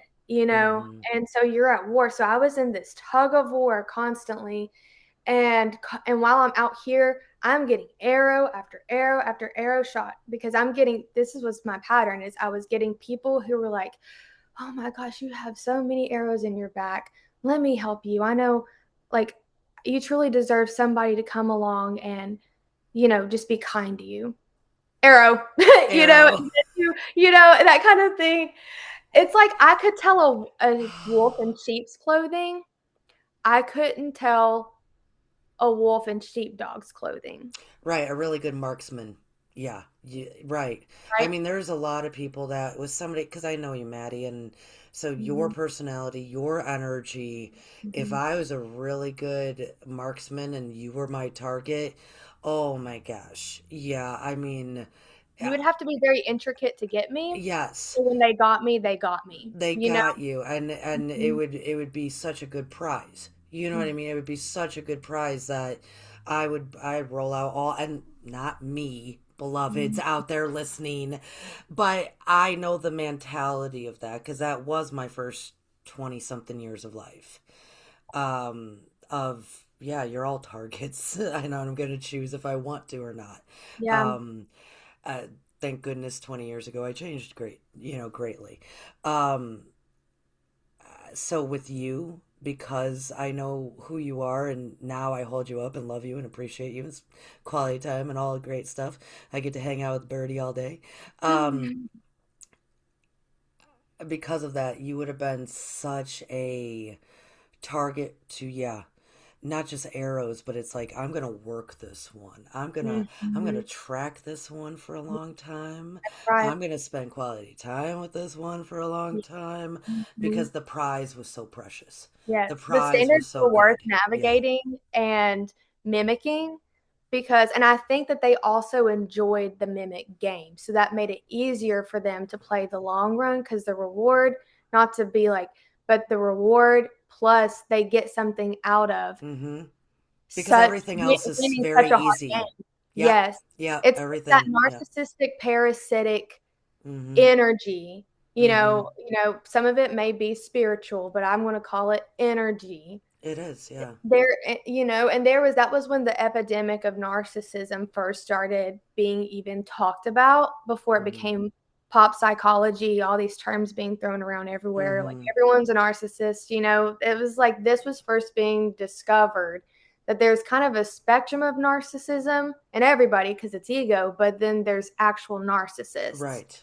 And people didn't know how to identify them either because it's hard to It's conceptualize such a sinister mentality. well And we because yeah, yeah. and also, if you call out other people's tactics, then if you have some similar tactics, you don't want to be umbrellaed under that too, even if Mm-hmm. you're not that. So it's like people wouldn't acknowledge what was bad because they feared, like, what does that say about me? Yeah. So we still had like a lot of people that if you would call out bullies for being bullies or manipulators for being manipulators, it's like, well, you just got to love them where you're at. You've just got to pray for them. You've just got to, that Mm-hmm. kind of thing. So Yeah. I've already done More this. locks on the gate. More Yes. locks on the gate. And Maddie, I remember when that was happening and I started getting really kind of annoyed with like just Hmm. narcissism is just used for everything now. This term is getting way overplayed, but it's because we're so nuanced, us Yes. humans, that like for me when I was young, like I just said, in my from birth to like 24-ish, Yeah. 23-ish, I would have maybe appeared to be like a huge narcissist and I would have played games with everybody to get what I technically wanted and blah blah blah. That was survival to me. Yeah. That was That's not narcissism. That was so. survival, right? But I would have been, if 20 something years later, when the narcissist frenzy, I would have been probably thrown in the mix. Yeah. But that was because that was my form of survival. Same with like the hierarchies and the Mhm. dogmas. When we Mhm. really live in those and we're trying to codependently fix, manage, and control others through obligations and all this stuff, Yep. well, that all looks like It's narcissism. manipulation, and it's yes. Yes. Well, and I have Yeah. a point to make about that too, because when we look to scriptures, the first concept of narcissism, because when you look at the actual personality disorder, the type B, or not type B, the what is it called? Oh my goodness. It's in like the B category of personality disorders. And what it is essentially is someone who is so unsafe within themselves, Hmm. so insecure, so ungrounded that their brain could not develop the parts that are connected to what's around them. Right. There's no compassion, there's no connectiveness because their ego had to become this hard Hmm. shell. And so their conscience and their soul hurts because of that. It's lacking in some ways. Hmm. And so because they can't truly connect and thrive, imagine like a plant whose roots don't soak up water. Right. So they might have Right. to adapt to new ways to get Right. fed. So they've Yeah. learned to start swallowing other plants whole and just Right. absorbing dirt, all Right. this and that. And Chop. so it's Yeah. yeah, like chomp chomp. Right. But the problem is that these people, it reminds me of like, if like someone's blind, their other senses become more enhanced to help them Hmm. survive. So because they're lacking empathy and connection, they have to watch the world around them. And they're like, these people have something I don't, but I can't let them know I don't have it. I, And then their ego never got integrated because they never learned how to connect, so they probably hmm. weren't given a lot of tools on how to self-reflect. That's not safe. It's not safe Right. to self-reflect. So then you want to show off. You love praise. Praise feels good. And that's your form of artificial connection. Or I love doing bad things and getting away with it because Hmm. when I do that, it makes me feel powerful. And then I feel more safe. Hmm. I only know how to relate, not connect, but relate to the world by manipulating it and controlling Hmm. it. And then they become addicted to control. It's not even about Hmm. just getting their needs met. They actually like control itself. And Yes. they can Yes. form, they've learned very maladaptive tactics to implement in cycles In to so wear many someone different down. various ways too. Yes. And So, that's what I mean, Maddie, of yes. like that No, was who I was for the first like 24 years of my life. wow. And yeah, I mean, hardcore, that's who I was. And so many different tactics. Um, Definitely not that. And so also because of the spiritual aspect of this, because Mhm. I'm gonna bring us back to where we were. Yeah. With this being said, I think in the world of like polarity, duality, with speaking for myself in this terms, because we got on this for a little footnote, Yeah, yeah, yeah. because I wanted to emphasize knowing you now when you're talking about, oh, all the arrows. I wanted to bring in how who I was. Oh. I really wanted to emphasize for the audience that yes, I know Maddie personally, and yeah, it would have been a lot of arrows. It would have been people like who I was, and I Mm. would have used all sorts of different variations because wow, what a great prize this would be. For the first about 24 years of my life, thank God I got healthy and changed and shrunk my ego down to right size. You're in your place ego, which took quite a long time, but I think it's also because people like me, and this goes into the matrix and the duality of the world we live in. Mhm. We'll see folks that are like, whoa, bad mama jamma. And then we'll Mm. see folks that shine so wonderfully. And like you were talking about, even with Dante's Inferno, with everything, all of that is also within. Mhm. So even though I spent the first 24 years of my life, yeah, I was a bad mama jamma. I was a bad human. I was bad. Just to the amount of equally bad I could have been and was in ways, I also can be in that light, in that love, in that grace and Mhm. compassion.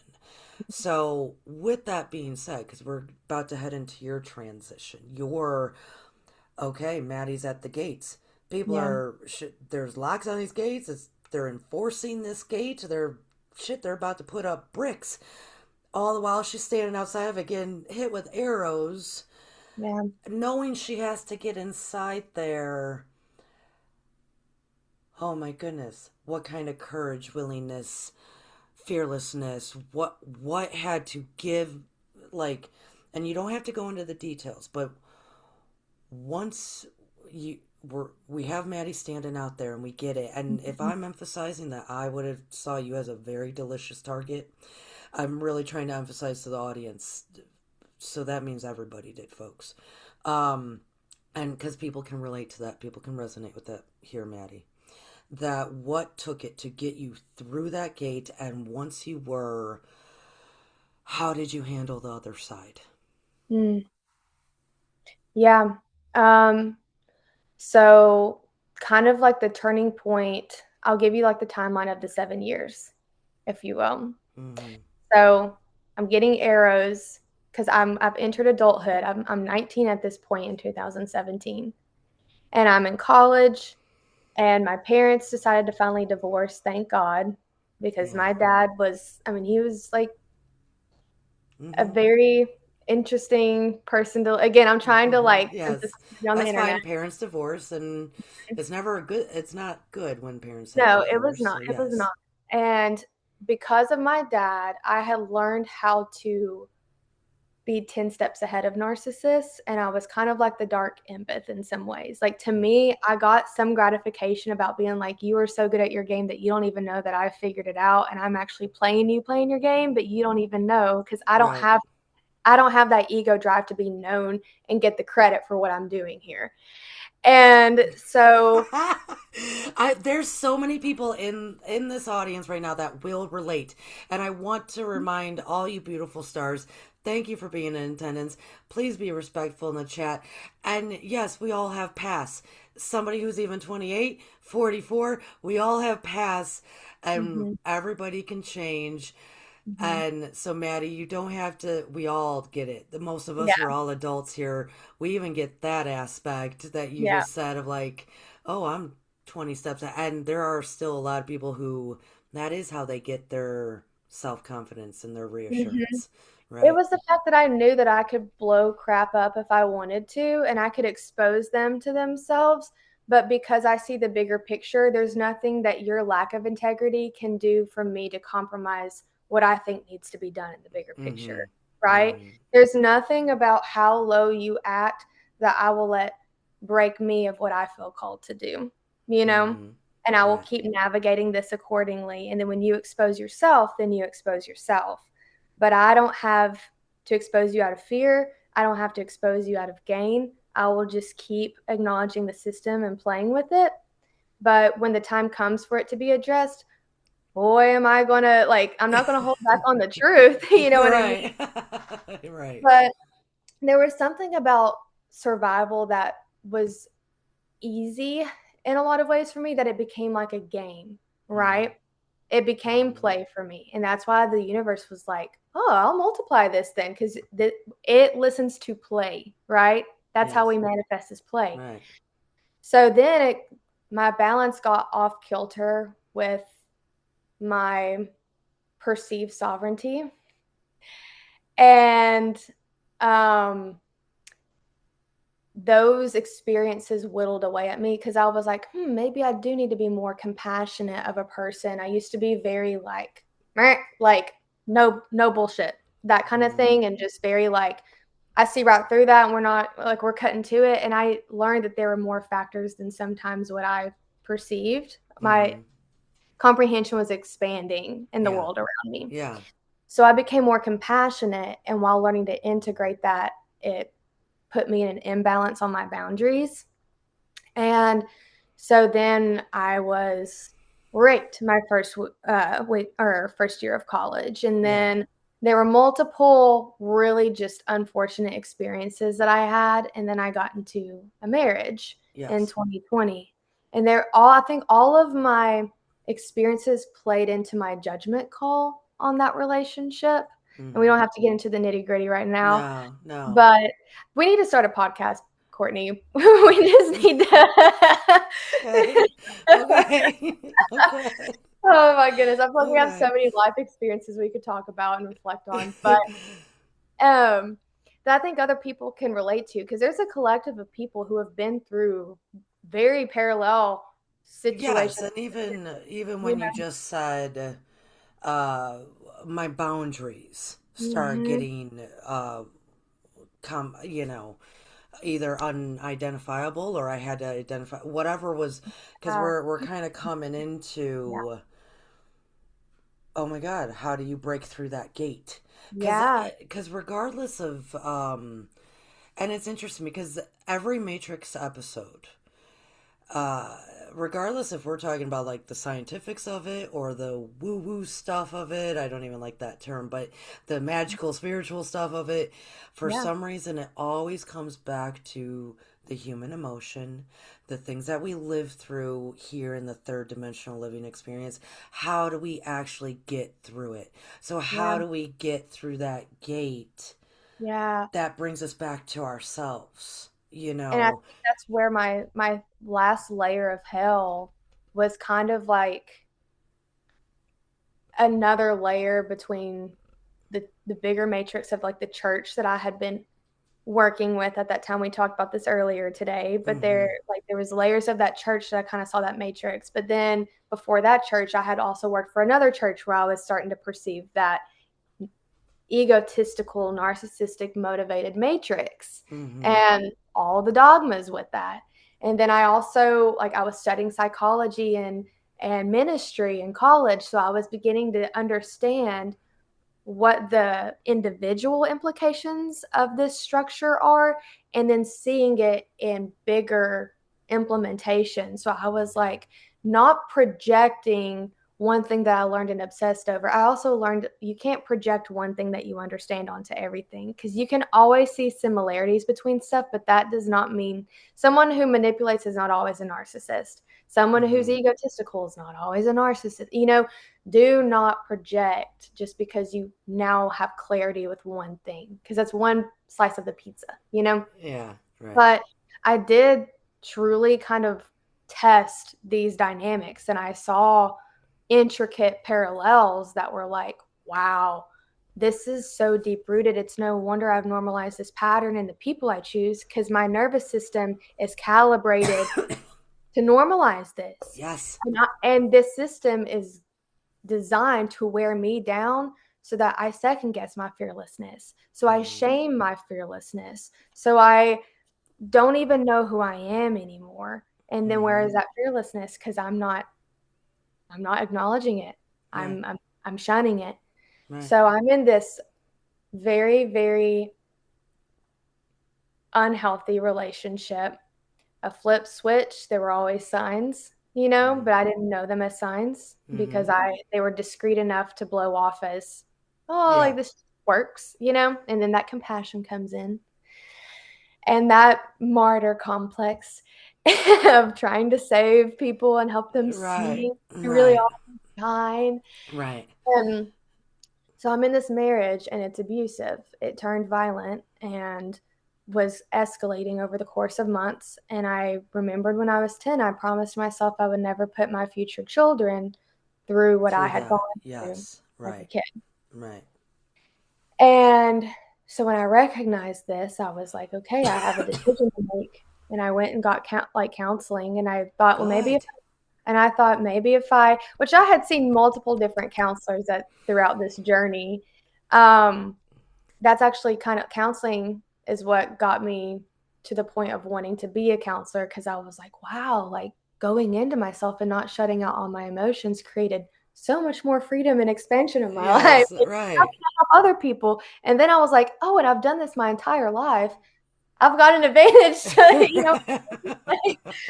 So, but then I realized that I lacked the emotional boundaries to be able to make this a career because I, again, was so used to being locked out and putting myself on Yes. for everybody to have access that when I would come home, I would take all those arrows with me I didn't know how to stop jumping in front of arrows for people and trying to absorb their pain and, that kind of. Mm-hmm. Mm-hmm.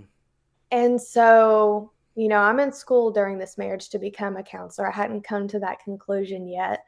And the day that I went and saw this EMDR therapist, the EMDR didn't even really work for me because I was so compartmentalized and Mm-hmm. so that it wasn't able to fully manipulate my nervous system.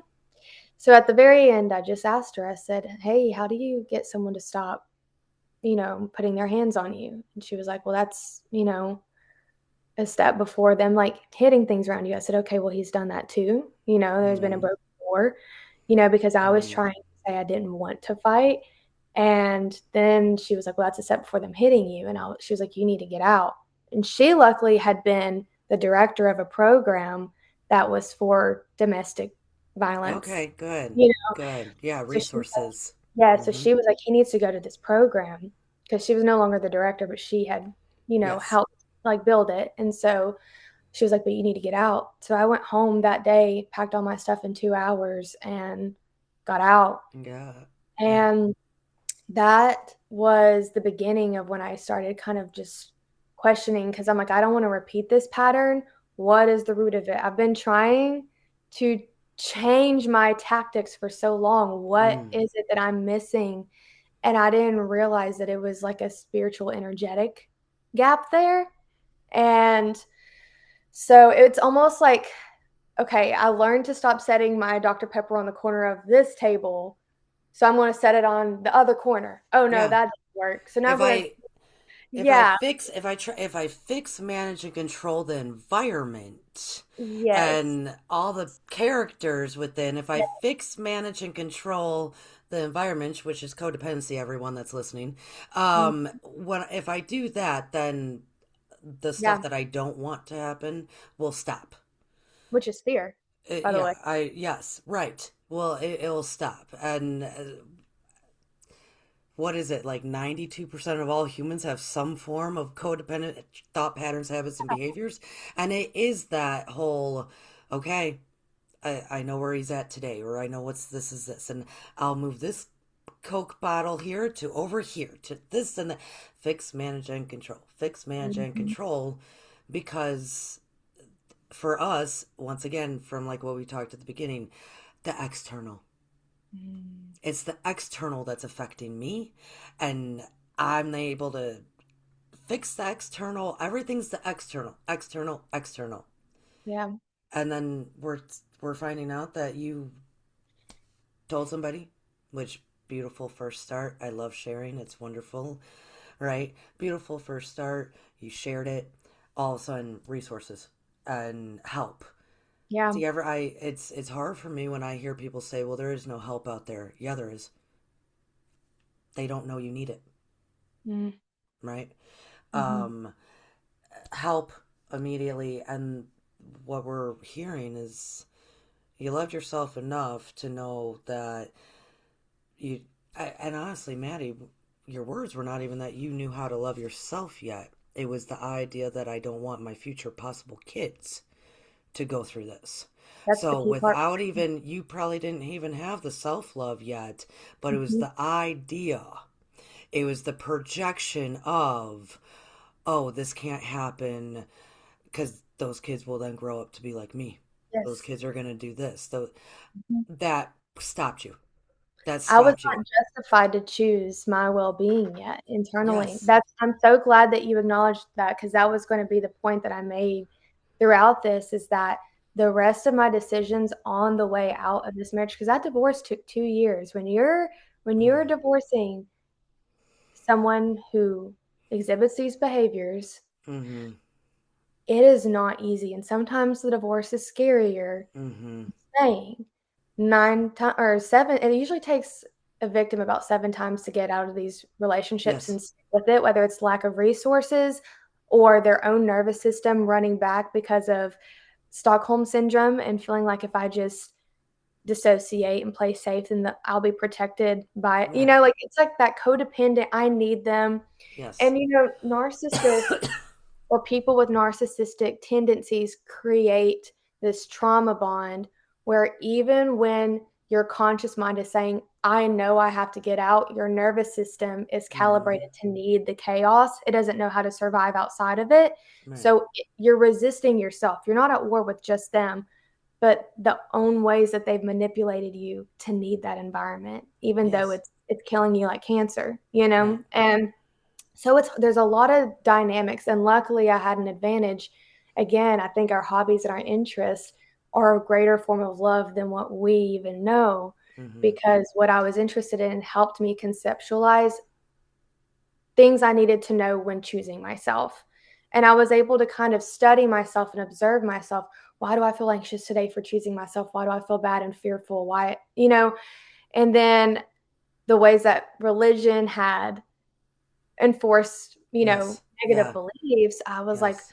why does this feel safer to me right now? Because part of me knows there's a greater part of me that understands this is not true, but why does it feel safer to still conform? Oh, that's fear. There's no fear in love. Okay, so now I can talk myself down from this. So knowing scriptures Yeah. to combat the false ideas that are also scripture based, You're right. Yes. Yeah. you're Yeah, I get it. so you're having like existential crisis after existential crisis because you've relinquished your identity to this whole matrix, right? Mm-hmm. And so then my next stop was going to maybe be with a friend, but I won't name which relative this is, but a relative who already was had this codependent need for me to worship them and Yeah. relinquish myself to them. So just another version of Just this. another But, version. hey, Exactly. I'm gonna be your safe place. I've already got a spot. Come sleep with your mattress on the floor.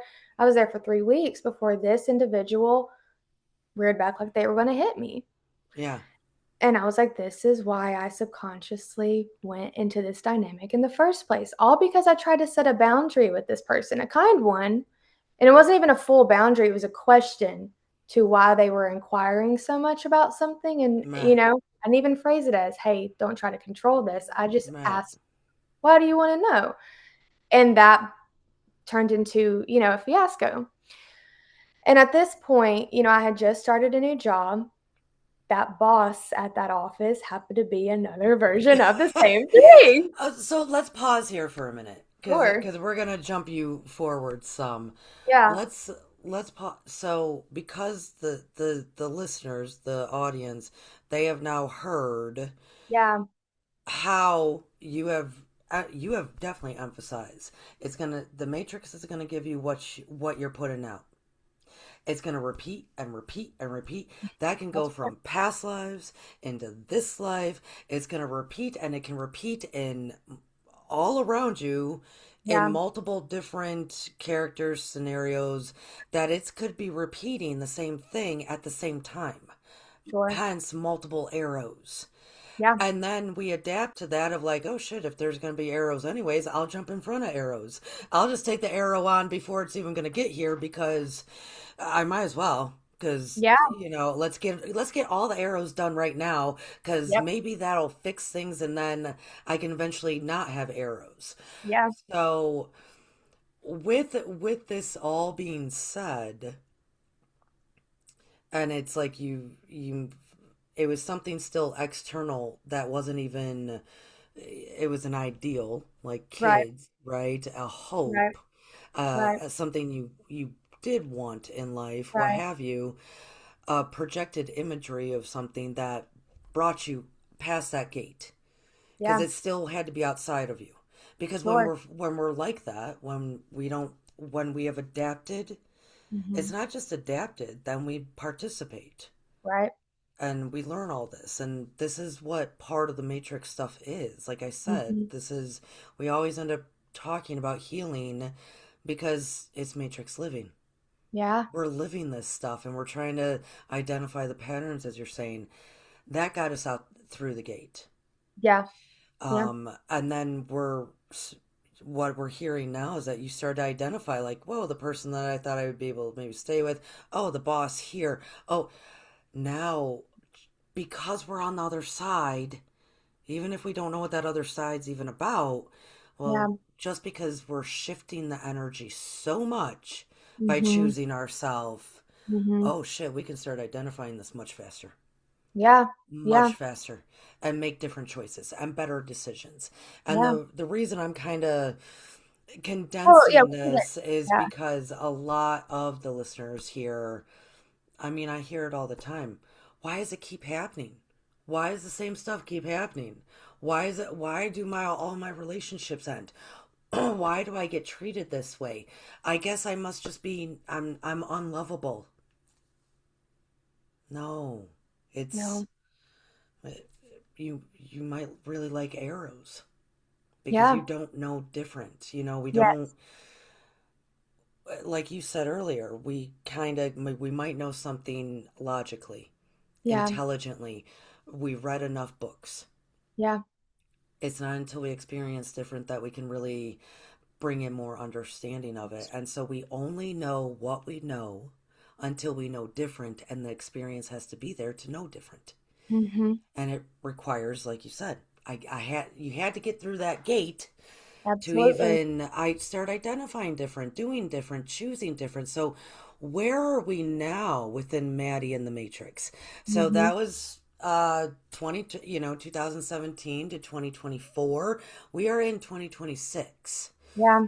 Who is how does Maddie operate her sense of the Matrix today? Mm. Yeah, that's a good question. Um, well, really, it's kind of once I hit that lowest point in 2021 and to the point where I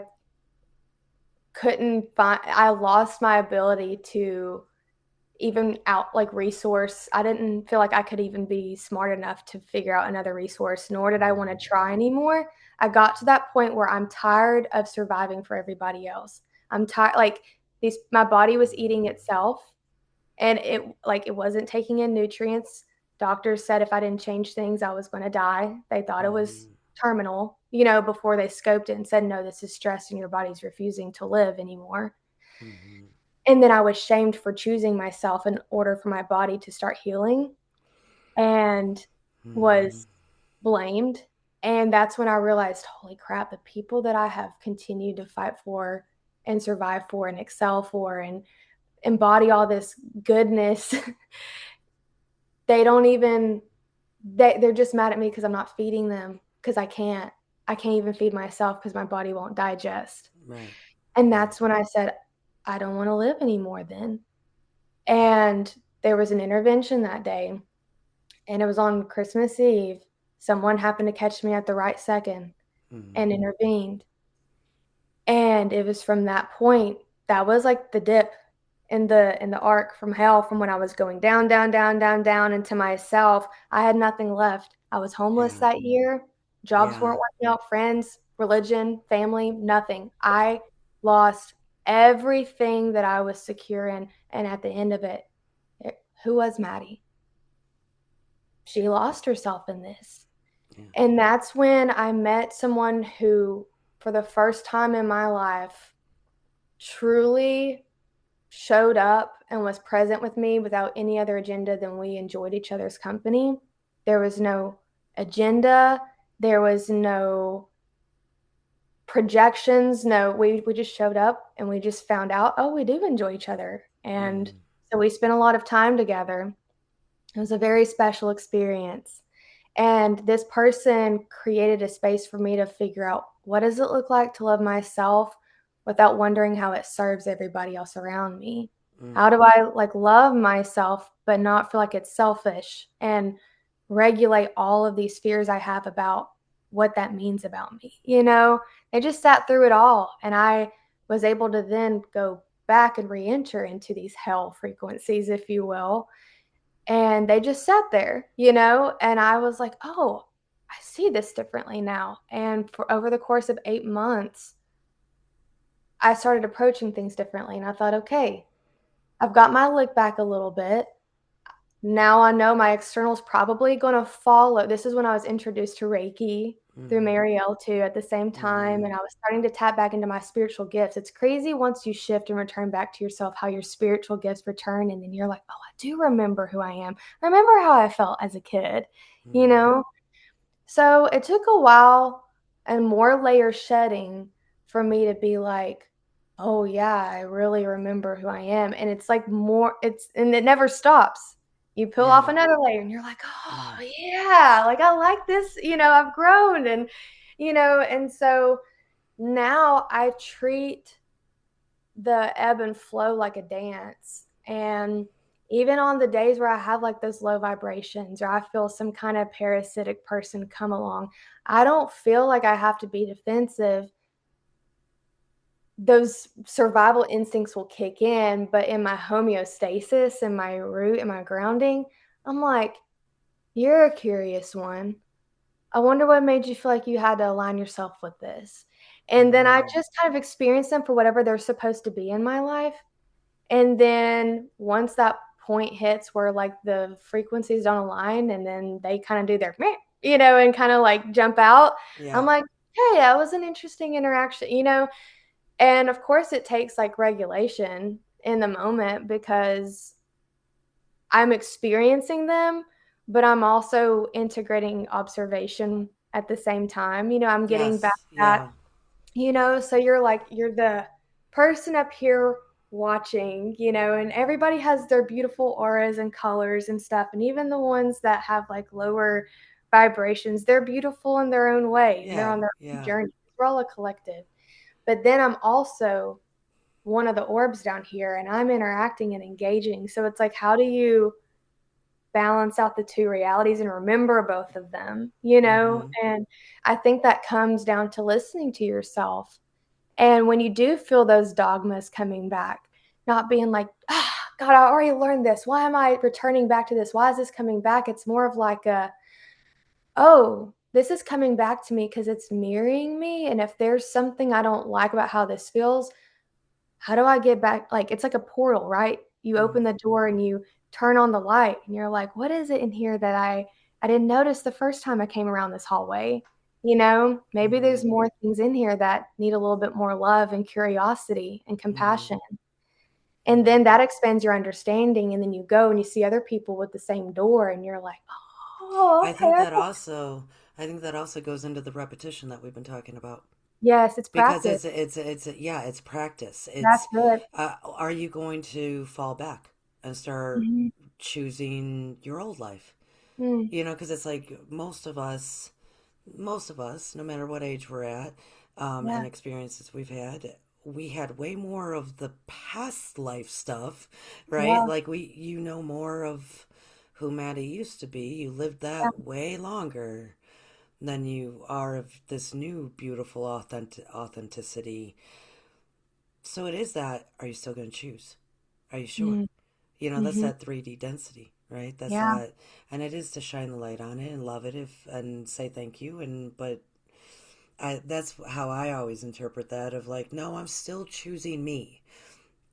yeah, And I thank you for sharing so much because it was and it was a powerful and kind of climax there and kind of ending of that aspect of your story. Your story is always going because once you actually, Manny, chose yourself and you were able to get through that gate, it's as if the bottom dropped out. hmm, And because it was after that when the medical stuff, your body was, it just stopped, right? I've had plenty of family members that happened to, plenty of, we, all of us have had something in there, hmm. right? It was as if we opened the gate and it's like, okay, yes. And then, whoa, vroom, the whole Yeah, system seems to drop out. We collapse, we fall out. There's so much that can happen that we're not expecting. yeah, And yeah, that rollover, that quick rollover is, well, whoa, tumbly yeah, mess that I've witnessed it with everybody, including myself, a bunch of times. Very difficult, very hard. It is, in my humble opinion, okay, you chose yourself enough to get through that mhm, gate. That bottom does need to fall out yeah, because do you mean it? Yeah. Do you truly mean you're going to love yourself? Now Yeah. that awareness is coming in. Holy shit, you're on your deathbed. And Yeah. all, like all this awareness starts coming. Are you truly going to love and embrace yourself? Remember yourself. And then the universe does send those little angels. Hmm. Does send these beautiful little things. Mine was once a homeless man in the very cold, in the middle of the night Chicago streets. Like the universe does open up and send us those little angels.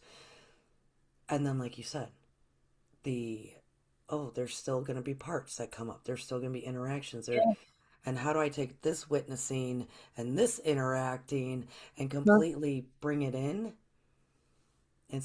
For me personally, I think it's having the love, trust within oneself to fully remember who you are. Yeah. Yes, it is the courage and the fearlessness to choose you, but choosing you doesn't mean choosing what ego has said is you.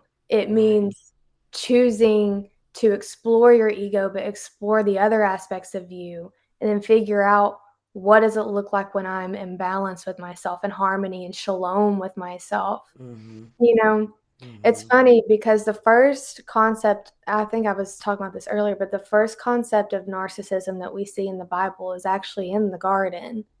And, when Adam and Eve are walking around, they were good. They were good, right? Good. Well, Yeah. they Yeah. were operating in shalom, which is the concept of perfect harmony and peace. In this Mm-hmm. garden, they had everything that they would ever need. And the snake is what's used as, the symbol here. But it comes in, and this energy comes in and asks Eve. It preys on the divine feminine because she's creative and life giving. Mm-hmm. So it goes into this source, this being with source and this divinity, and says, "Are you sure that you're enough by yourself? Did God?" We think God is external, but like, did God say that you were really, that you couldn't eat this? Because it sounds to me like there's something greater outside of you, and you're lacking, and you need to relinquish your power, and then your actions follow, and you need to eat this so that you can have more understanding, right? So we think that sin is the disobedience, it's the behavior. Behaviors are transgressions, they're not sins. Behaviors Mm-hmm. are mirrors. It's the matrix's ripple or mirror of the Mm-hmm. intention, of the orientation, of the frequency.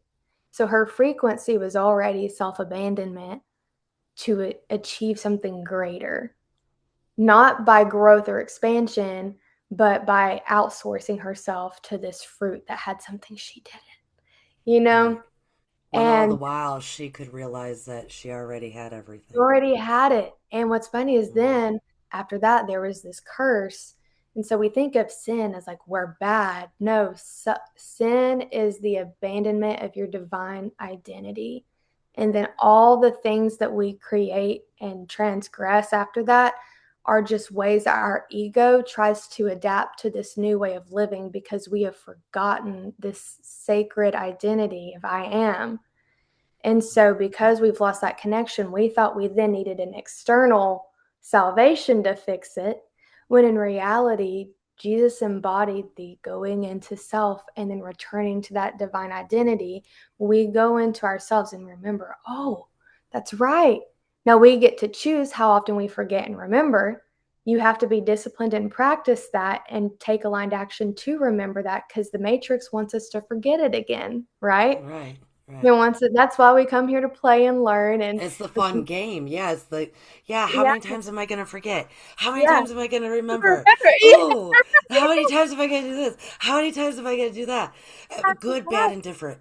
Good, Yes, bad, and different. that's Yeah. exactly right. And what's funny is when I had my little arc of like coming back up, the last half of the 7 year period between eclipses, it was funny because those are when some of my worst traumas and worst 3D matrix things actually transpired. The first half was just like, oh, and then this mirrored those, but it was actually like double it. Yeah.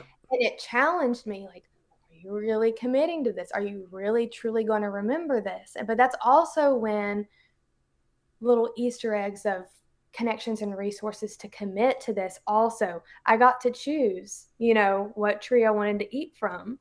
And do I want to keep abandoning myself, or do I want to start nurturing and entertaining something else so that those frequencies rebound and I can truly discipline myself to be sustained here at acceptance, Yeah. and play and then when you really start trusting yourself, you're like, oh, I can go back, not because I'm going back, but because I can go within the depths of myself and return, right? That death and rebirth, you become comfortable with Without that. having the fear of completely losing myself in it again. Yes, that's Right. exactly it. Yeah. Not because it might not happen, but because you don't fear it, Mm-hmm. because Mm-hmm. you know that you can come back. And Mm-hmm. then that's how you end up not losing yourself, really, is because Amen, sister. you Yeah. Right. that need to control, because control is rooted in fear, Right. and Right. obligation and dogma. So yeah, Right. I had a lot of tests, and through those tests, I was able to see how my muscle memory was to still grasp at control.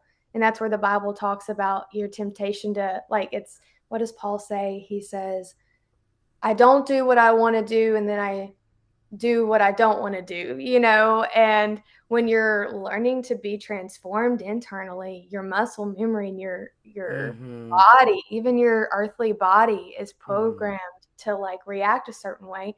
So then you have to learn how to have compassion for your physical vessel too, because it's the bridge, right? It's Mm-hmm. it's got receptors here and it's Mm-hmm. got receptors in energy too. It's a Mm-hmm. bridge. Mm-hmm. So then you're learning how to listen. Okay, like why does my stomach start hurting every time someone talks to me this way? And like how do I not, Mm-hmm. or oh my gosh, I'm having another like almost near pass out episode because my vagus nerve is overstimulated, because this Mm-hmm. is how it's learned to respond to this environment. But I know in my spirit, I trust the bigger picture. So how do I align my vessel with that again? Because I was Mm-hmm. used to separating the two. Mm-hmm. So it's about integrating compassion. That's how you get fearless again, is being brave enough to have compassion with boundaries, you Mm-hmm. know? And then practicing it.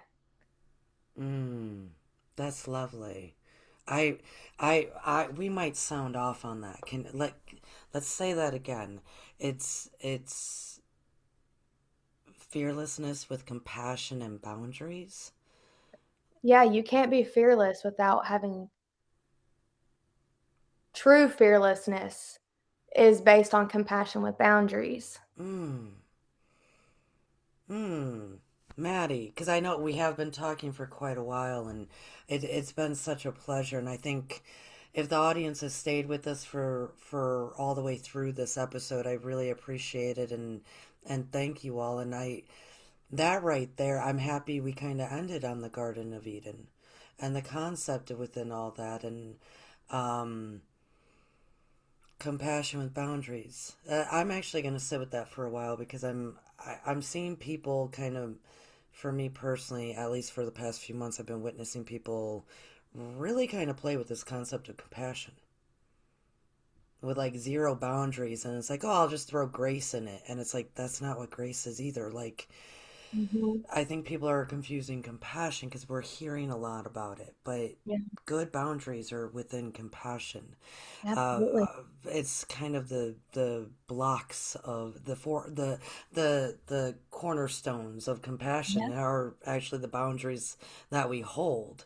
So I would love for us to kind of slowly roll into the ending of this episode with that, and I invite you. Thank you, Maddie. This has been great. Thank you for your fearlessness and your vulnerability of sharing, because I do know a lot of people will resonate with it. Not everybody resonates with me, by the way, Maddie. You got to be a very kind of interesting one to resonate with me. Because I'm all like, oh yeah, you would have been a target. Your sunshine, I would have wanted. Like, Oh, not too many feisty. people, right? Not too many people resonate with me, or even all the stuff that comes out. But I know there's going to be a lot of beautiful beings that can resonate with what you said, Maddie. Mm. can gain inspiration from what you said, from your vulnerability, from your sharing, from your fortitude in choosing yourself and repeatedly saying yes to yourself and learning how to say no elsewhere. I completely hold you up. I think you're wonderful. I think you're great. Is there maybe one last thing that you want to throw out there for everybody? If and I'm sure Maddie will you'll be back on again. I'm sure you will. Or hell, maybe there'll be a podcast somewhere at some point. I don't know. Oh, maybe it could be like, what generation are you? Gen Z, kind I of. call myself Zillennial because I'm on the cusp. I Okay, grew up with millennial culture and millennial friends, but you could maybe we could be like, oh, because you're on the cusp of Z. I'm on the cusp of millennial and jet. We could be like, hey, we are the bridge, bitches. yeah, This is our period. podcast. Live on the edge. I mean, I was born to an Aerosmith song, so I mean, oh, oh living on God. the edge. All right. There you go. Good job. Good job to you and your folks and conceiving Maddie to Aerosmith, which makes everything great. I don't know that See, that was intentional. It was just playing in the hospital on the monitor. They had just come out with "Don't Want to Miss a Thing," so oh my wait, mom when held you me. were born, Living on the Edge was playing on the in the hospital? "Don't Want to Miss a Thing" was. I was just saying I was an Aerosmith baby, so "Living on the Edge" is like my. But I was "Don't Want to Miss a Thing" came on the monitor, and so my mom held me and Oh my listened to gosh. the song. That was like my boyfriend and I's song because it was like, oh, I guess we need to have a song. This Living is on the edge. popular. Yeah, this is popular. Not Living on the Edge, but the Don't Want to Miss a Thing. Oh, Like, really? and it was like, well, this is popular, so that's our song. Like, see, that's what I'm saying. Nobody can relate to me, Maddie, because I'm like, whatever. We Yeah. need to do it. This is it. Like, because it does. Because my idea of the Matrix was none of this shit matters. Like, Sometimes it really isn't that deep, even if it is not, yeah, well, that's how I grew. That's how I was when I was younger. And I still sometimes, yes. My dad raised me to, but he would raise me with, don't take life so seriously, Courtney, Mhm. because if you do, you're going to miss the point. Yeah. Amen. And yeah, and so I always try to come back to that of like, even when we've been joking about like, yeah, and it's just a game.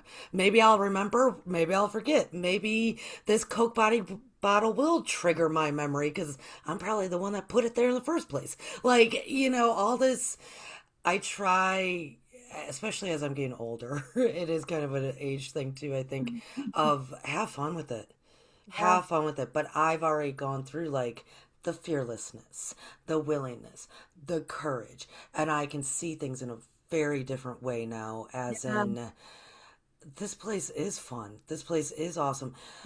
So many people can only see the heartache, can only experience the Mhm. heartache. And it's that repetition that you're talking about. It's that go Yeah. through the gate, please. Even if the bottom falls out and you have no idea what it's going to look like, Yeah. what's going to happen, just keep choosing yourself. All Yeah. this stuff, your story, everybody's story is inspirational. And I think this has been a great, awesome chat and conversation about we are navigating this stuff. We are living it.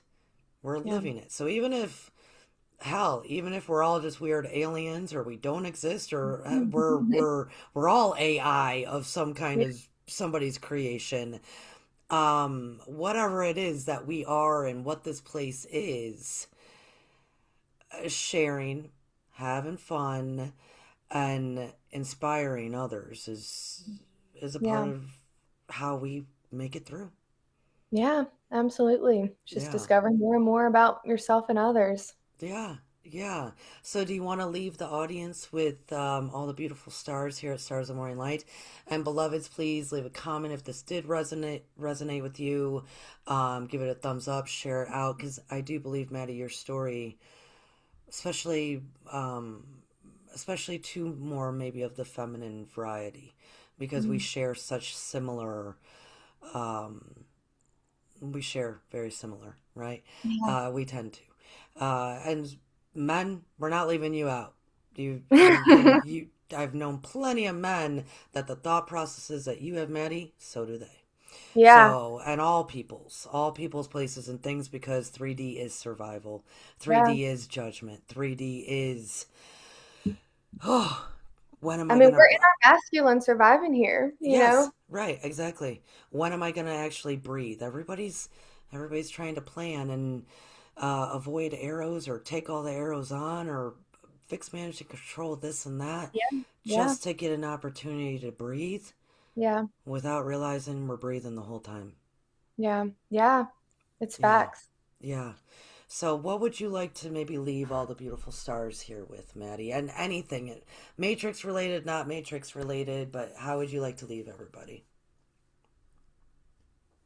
I'm gonna leave with one last analogy because you know I love the analogies. Yes. Because I think while we all continue to wake up to ourselves and then wake up to even more of the collective, there can be a sense of desire for for that to happen a little bit quicker. And it creates like a sense of urgency just because of how good it is. Mm-hmm. But understanding that timing while we're in this 3D matrix that's a concept here, and things do unfold in their own time beautifully. And so when I talk to people that are trying to still conceptualize this and then make it more of like their lens, if you will, for the world Yeah. and themselves, Yeah. I like to give the analogy of source as like a disco ball. This kind of helps me eliminate the dogmas. Because, right, like a disco ball is this beautiful little thing on its own. And if we are the universe experiencing itself, or source experiencing itself, you think about it, it's got all these little dots all over at different angles. It's this beautiful ball of it. And then when light hits it, it creates these beautiful specks all across this room, this environment, right? Mm. Mm-hmm. And so we have this third dimensional object that creates these two-dimensional little things all over the wall. And this one might be up high, and then another speck might be against this dark basket right here. So it looks a Mm-hmm. different color. And then there might be one up here, and I might have a poster over here. So we've got like two back together on two different colors, and they contrast so beautifully together. And you see all these little sparkles everywhere. And I think it's easy when we don't know that we're the sparkles and we're just up against this one plane to be like, well, I'm a better sparkle than you. Or I'm here, or and then one wakes up and it's like, oh, wait, I'm not a sparkle. I'm a reflection of this source all the way in the middle of all of us. And so your journey is traveling up like that light beam all the way back to source and back and source and back and source and back. And then you think you've got it right.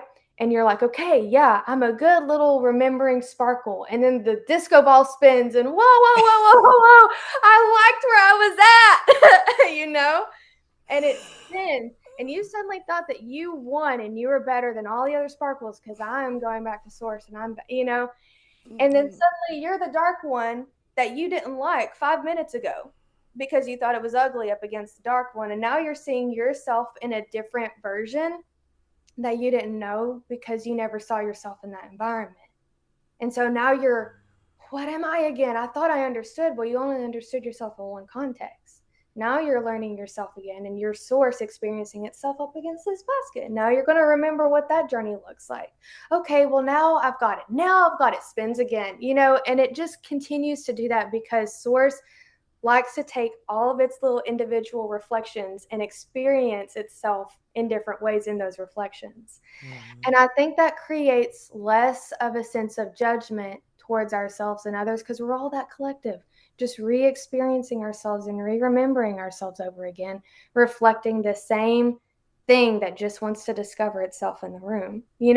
We're just light. We're truly just light. And sometimes we contrast in the shadows. Sometimes we lose ourselves in the shadows. That doesn't place good or bad on it. It's not about good or bad, it's about discovery and play. So I think that creates less of an urgency to focus on the next person and figure out where they're at on their journey and try to control that. Or, you know, Mm-hmm. we wake And up and even yours. That gives you the exactly, freedom to just let go because exactly, you don't know when the ball's going to spin again. So exactly. just And have fun. Yeah. have fun. And then don't try to control or bargain with, please don't spin it this time. I barely survived the last one. Just Right. trust yourself. Learn how to trust yourself over and over and over again, like the Yeah. phoenix. You know, it's Yeah. like it's that death and rebirth until it's just experience. You know, That's Maddie. I love your disco ball. isn't Love that it. cute? Oh my God. Oh my God, I love that. I And it think you takes had away the shame. You know, when you I start doing love that. stuff and you're like, why did I do it this way? It's like, oh yeah, well, I'm in this environment and this is my first time in this environment. So I'm going to figure out, what I want to do with it now, Mm, this is part of it. I love it. Oh, beloved stars. Thank you, Miss Maddie. Thank you, thank you, thank you for being with us. We are all just on one big disco ball being spun around, and I love that. I absolutely love that. We're gonna leave it on that. Yes, thank you for sharing, and the compa. Wow, talk about if we acknowledge the disco ball, the compassion within that and the adventure and fun. Oh, goodness. What a great analogy. Is that an analogy or a metaphor? That'd be an analogy. It doesn't matter. That'd be a damn good time, is what I'm thinking. So, That it is. right, exactly. That is. So, everybody, thank you. Thank you for listening.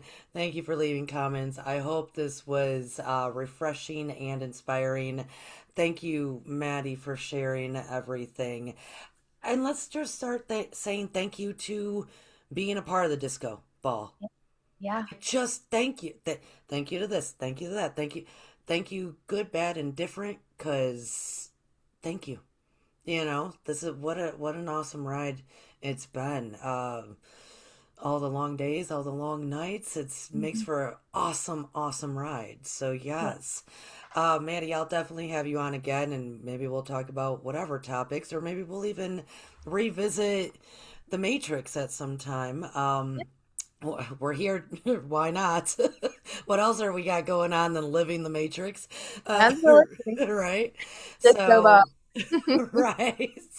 We'll have to, well, the next time, yeah, we'll have to have a disco ball going. And yeah, that'd be awesome. Awesome.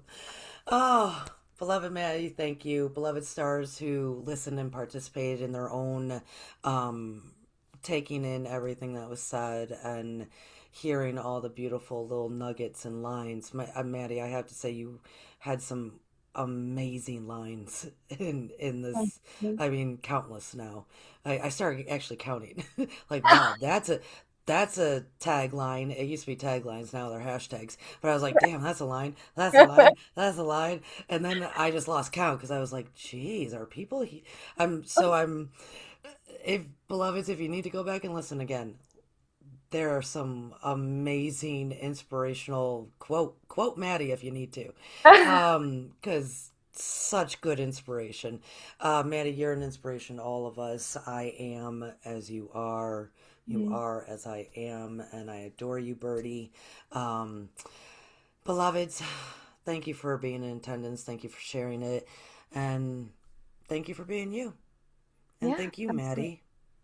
Thank you, Courtney. It was an honor to be able to talk with you. I mean, I always love our banter. I feel like every time that we do, we're just like, oh, it feels like the meme with the guy with the red string on the detective board, and he's like, you know, I know, like, oh so my goodness. Especially if when we're physically together and it's like we get into this weird trance of like staring at each other, da da da da da da da da da. And folks, we haven't even smoked anything. That's just who Maddie and I are. Da da da. Like we don't need that. Da da da. We're just like totally zoned into one another, just boom, boom, boom, boom. That's frequency, that's energy, right? We know we're on this disco ball. So, yes, yeah, Oh, thank you, dear. Good night, everyone. Have a wonderful weekend. Enjoy yourself. And remember, stars, do enjoy. Bye, mm, everyone. and bye.